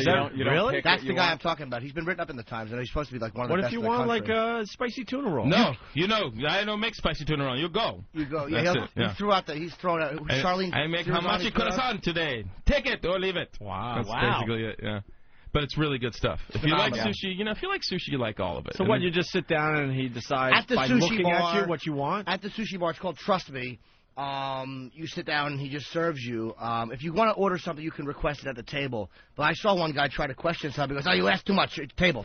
You asked too much. Yeah, Really? Yeah, this guy wants to. He had an internment camp. to the table. Nothing to do with But what it. if he's in a bad mood that day and just wants to give you something that he knows you're No, not so going to like? here's the thing. His fish is impeccable every day. He throws out all the fish at the end of the night in the garbage. Yep. It might be fresh that morning. It's always fresh that morning, and he throws it in the garbage. So his point is, I go to extremes to get you the best product out there. Don't even dare. You're not qualified question to me. question. And they follow. Other chefs will follow him to see where he's shopping and where he's buying his sushi. Wow. So I just wanted to get like a confirmation from a real chef. He's outrageous. He's absolutely amazing. I mean, it's a really low-key restaurant. It's in a strip mall. It's not that expensive. It's not very beautiful, but it's like a temple of sushi. Can you enjoy going out eating, or are you just super I critical? love going out to eat. I Like, used to be can't super imagine, critical. like, you go Yeah, out I and am. just look at every little thing. I enjoy TGIF. It's Good for you. Good for you. Have you seen those new ads for TGIF? No. You haven't seen them where they walk in with the music, "Here I am." You haven't seen that one? No. The 3 hot girls walk in. Oh, yeah, and then they bring the the fajitas out or something, exactly. and the song Yeah. starts, and the guys would rather look at the fajitas coming than they would the hot chicks that are walking I by. spend about $300 a week on eating out. With who? At Just- minimum. just If you in- live in New York City, it's I'm not 3, kidding. 4, 5 nights and that's a not week, even and going crazy. That's yeah. just eating Yeah. because I don't cook for myself. So Well, I'm that's why spending they're- easily $300 a week eating. You That's just why there are dig in, or you're 25,000 looking restaurants in New York You know, the presentation on this one isn't quite what I... Absolutely not. You I know? used to do that. In my 20s, I did that a lot, and I found that I was boring all of my guests to death. Look at this. Exactly. I can't believe that waitress just did that.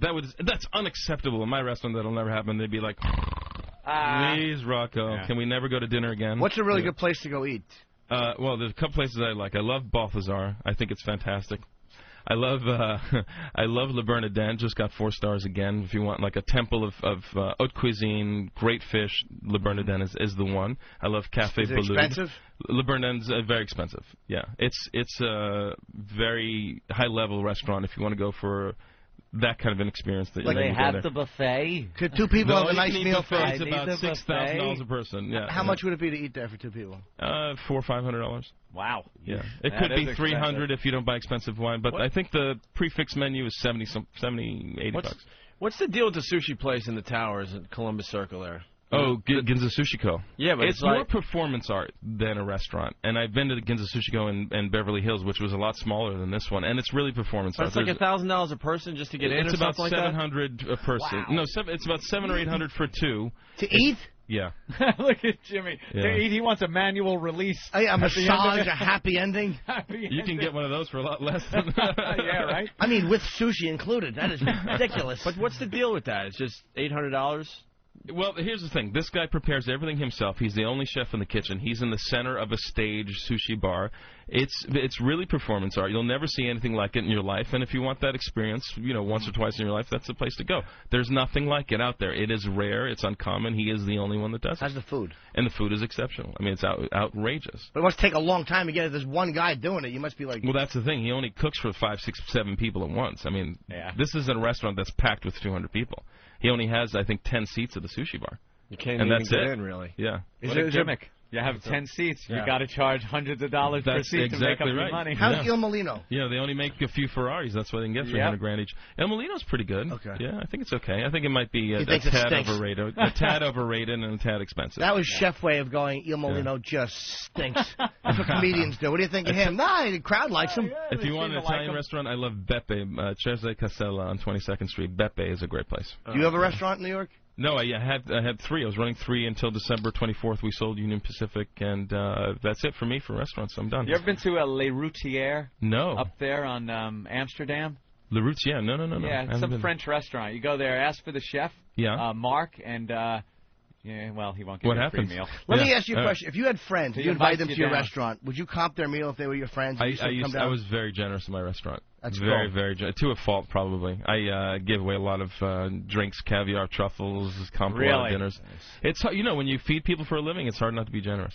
Yeah, well, it isn't if your name is Mark. And then my 26 partners would say, Rocco, there is some money to be made here. Can you please let us do it? Yeah. Were some of your partners getting pissed off that you were really the face and getting the No, notoriety I and think popularity? I think their strategy was to get publicity around me and make me the centerpiece of the restaurant in terms of the personality. How Every could a restaurant needs a restaurant personality. fail if we got this much promotion and publicity? And we had 8 good years, so while some restaurants, few succeed longer than that. I mean, there are a handful: Gramercy Tavern, Le Cirque.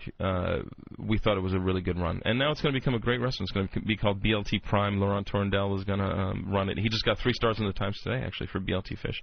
Have you guys ever spoken about food for this long on your show? Yeah, this ever? stinks. No. I know. We must be bored to tears. I don't mind it. I like it. I want Outrageous. to take a chick out to eat. I want to know. I'm Yeah, white that's great. trash. As the rest of the If country you- going, I'll never be to New Yeah, York. well, let the rest of the country give me some pussy. Can I tell you? He's no helping.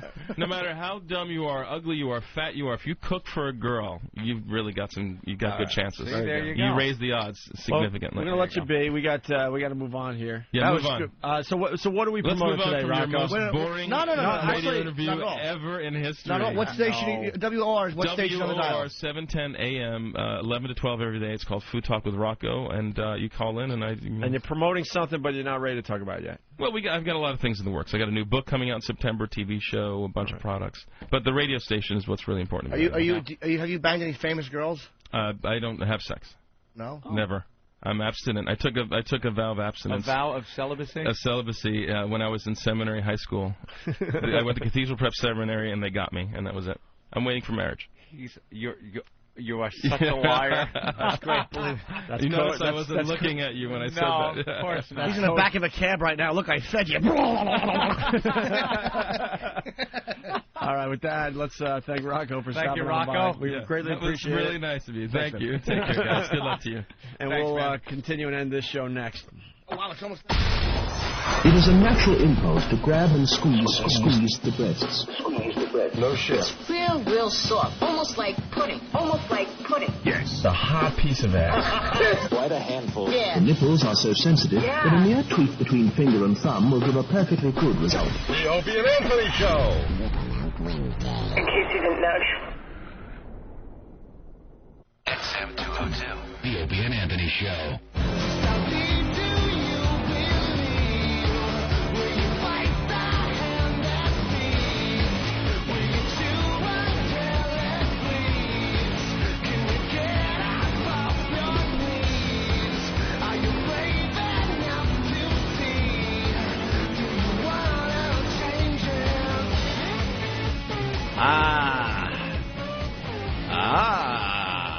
That was us trying to compete with the Martha Stewart acquisition from Sirius.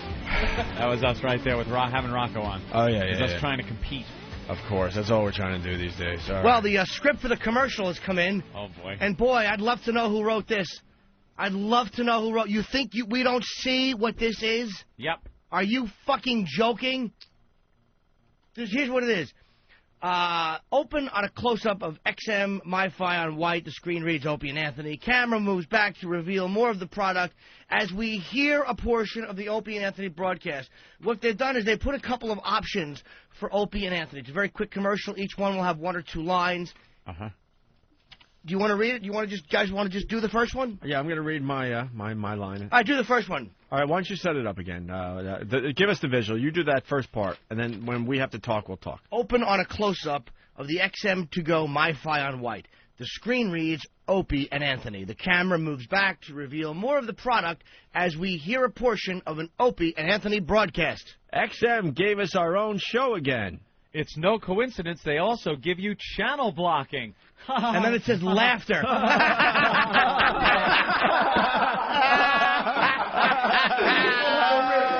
Voiceover. Voiceover. Opie and Anthony are back. Only on XM Satellite Radio. And then there's the legal bottom of the screen of the product, which is probably, blah, in blah, print, blah, whatever. blah, blah, blah, Hey, blah. but guys, they do give you some other alternate scripts. Let's go with option number 2. All right. Maybe it's completely different than option All one. right. Now that we have our show on XM, calls for channel blocking will skyrocket.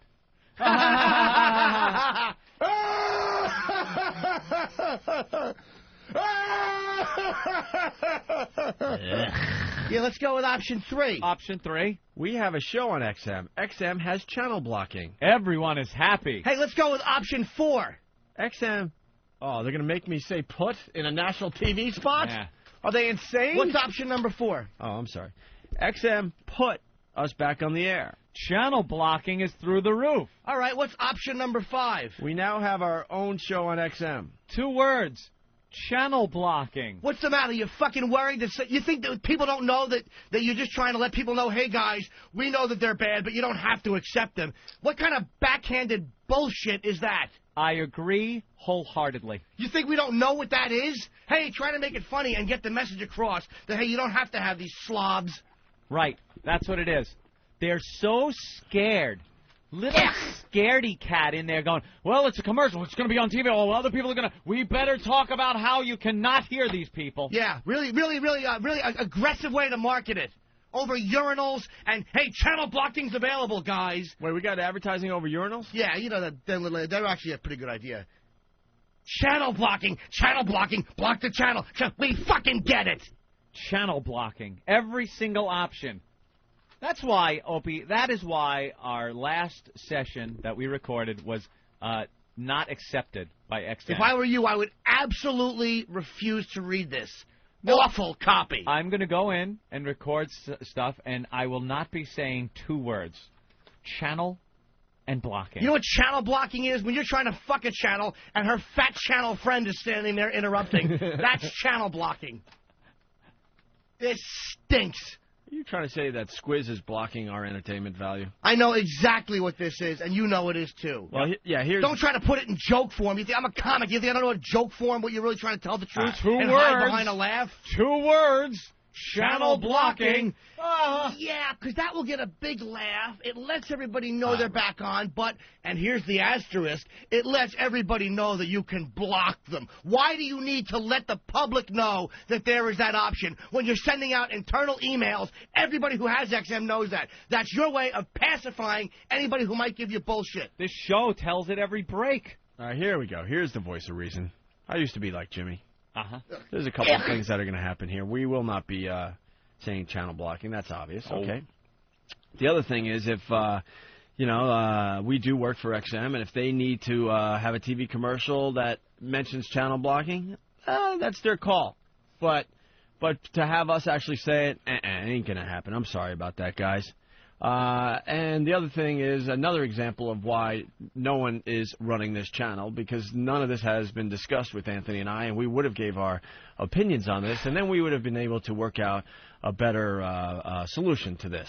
Mm-hmm. But once again, no one is running High Voltage 202. I just wish no somebody had the balls to finally say what is unspoken. I wish somebody would have the courage, the moral courage, to say what is unspoken about that internal vibe about this show. I wish somebody in corporate America had fucking some ounce of moral fortitude to just say, this is what we don't like the show. We like it. We know it's valuable. Yet we understand it's so offensive. We don't want to put our logo behind it, even though we kind of have to in some instances. Well, I got to talk with Eric Logan Insulting. after the show. We really need a guy to dig in and really, take control here and work this channel and have an open discussion with Anthony and I on a daily basis, because then it would have been very obvious that this is just unacceptable. But for some reason this channel is running itself, and it's time to really get someone in here that's gonna focus on this. It's time. The theme is well, this has got nothing to do with someone running the channel. This is somebody in marketing or somewhere else who wrote this and thought it was funny. It's fucking. It's not that bad. I mean, look, if you want to talk about channel blocking, maybe you should read that with your baseball promos. Hey, if you don't want to listen to this, how your children will shoot steroids and do illegal drugs. Fuck you. This stinks. All right.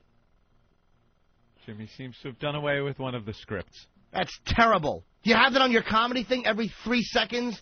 It's language. It's only language. Yeah, how about that? The comedy channel is uncensored? The XL comedy channel, yeah. And they mention that you can block it, and you should be able to block it.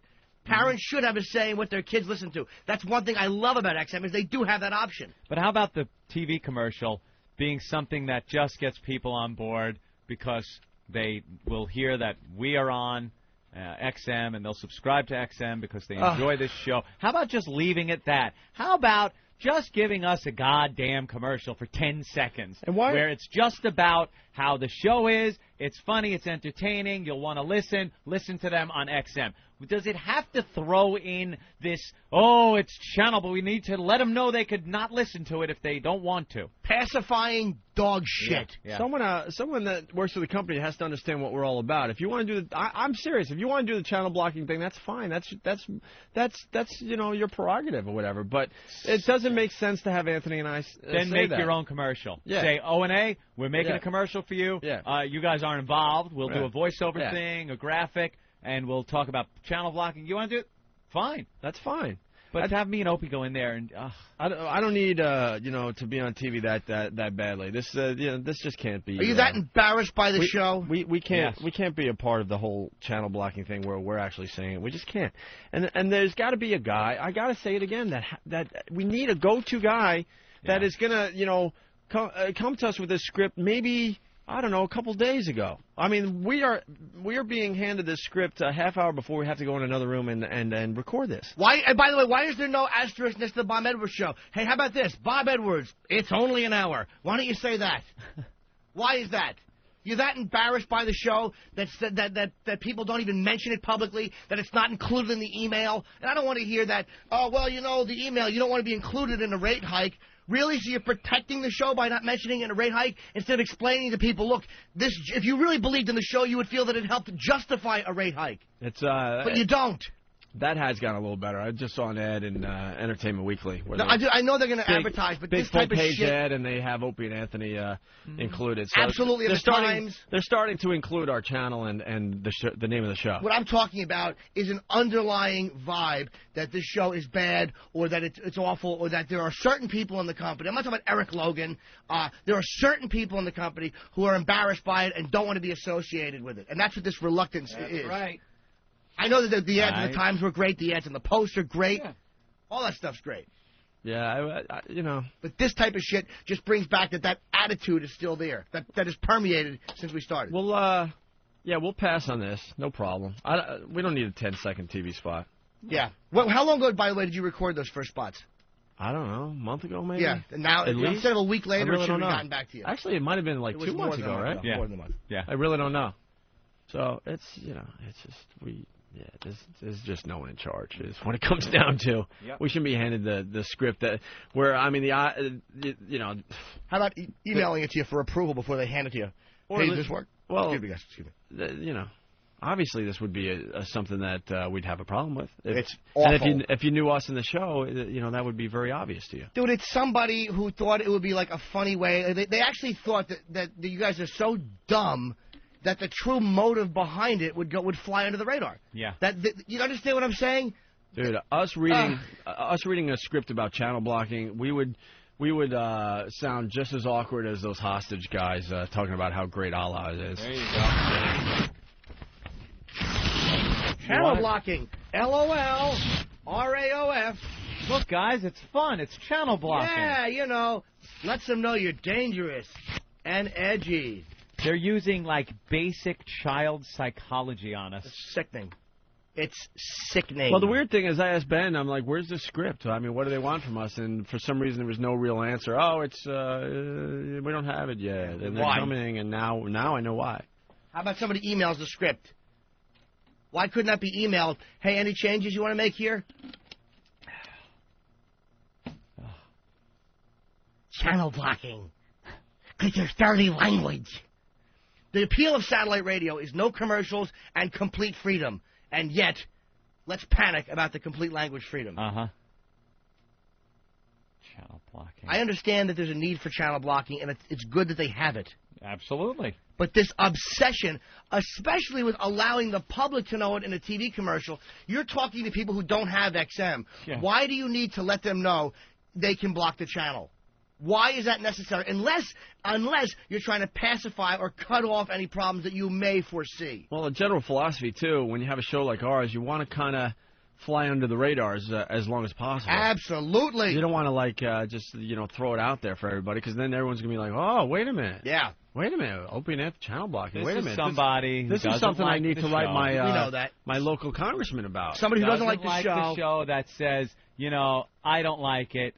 I want people to know that they don't have to listen to it. They could still get XM. Yeah. I want to use this commercial to maybe they'll get XM, but I want them to know they don't have to listen to this It's crap. subtle dog shit with somebody who, again, as a man or as a woman, whoever, an adult, wouldn't have the moral courage to go, look, I don't like the show. Yeah. Somebody who would nod their head yes because they're corporate and that's what corporate people do. But can't acknowledge that they don't like it, but perhaps other people do. Oh, you guys are arrogant, you're cocky. You think we don't know that you think that? Just God almighty, at least we're honest. We tell the truth about how we feel. All right. That's all we ask is somebody just be truthful about the way you feel. All right, we made our point. What's this 911 thing about? Oh, another I just wanna shove 911 this call. in It's about really fast before we get out of here. Some 911 operator. I guess there was a woman called up having trouble with her ex. Has a restraining order against him. He's at the door. She calls 911. Apparently there were no cops to send over there. And this woman, 911 operator, just puts it so eloquently with her fine speech. We need a police call here, an emergency. This guy, my daughter has a restraining order. I understand that, ma'am. That call, I understand that, but right now we really, really do not have nobody. And I've been trying my best to get a cop car to y'all, and we really do not have nobody. Why do you not have police officers? You have to take that up with the mayor. You might want to take that up with the mayor. You don't have cops to send here? Take it up. I like that. We don't have nobody. We don't have nobody to send to y'all. Well, that's Ebonics. That's perfectly acceptable. She's an idiot, but I don't think she did anything wrong. I mean, it's not her fault that there's no cops No, there. no, it's not her fault. I'm just saying, who the hell did they hire for this 911 stuff? Yeah. Perhaps you should be able to speak. Yeah, articulate. Oh, my God. We don't have nobody. We don't have nobody. If someone's saying we don't have nobody, perhaps they're not the person for the job on the phone.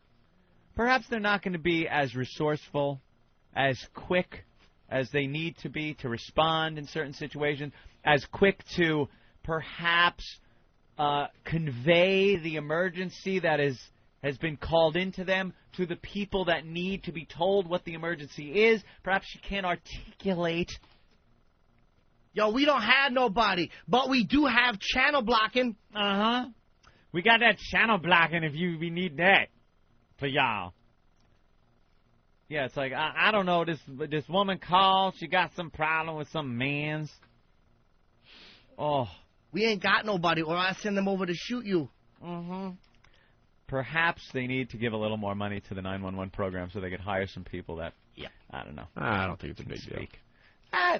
No, it's an underlying thing there. Yeah, I don't really think it's that important. All right. Not as important as our cop. By the way, I've been doing radio since I was 18, and I've done everything from be the production guy, believe it or not. I sold for a little while.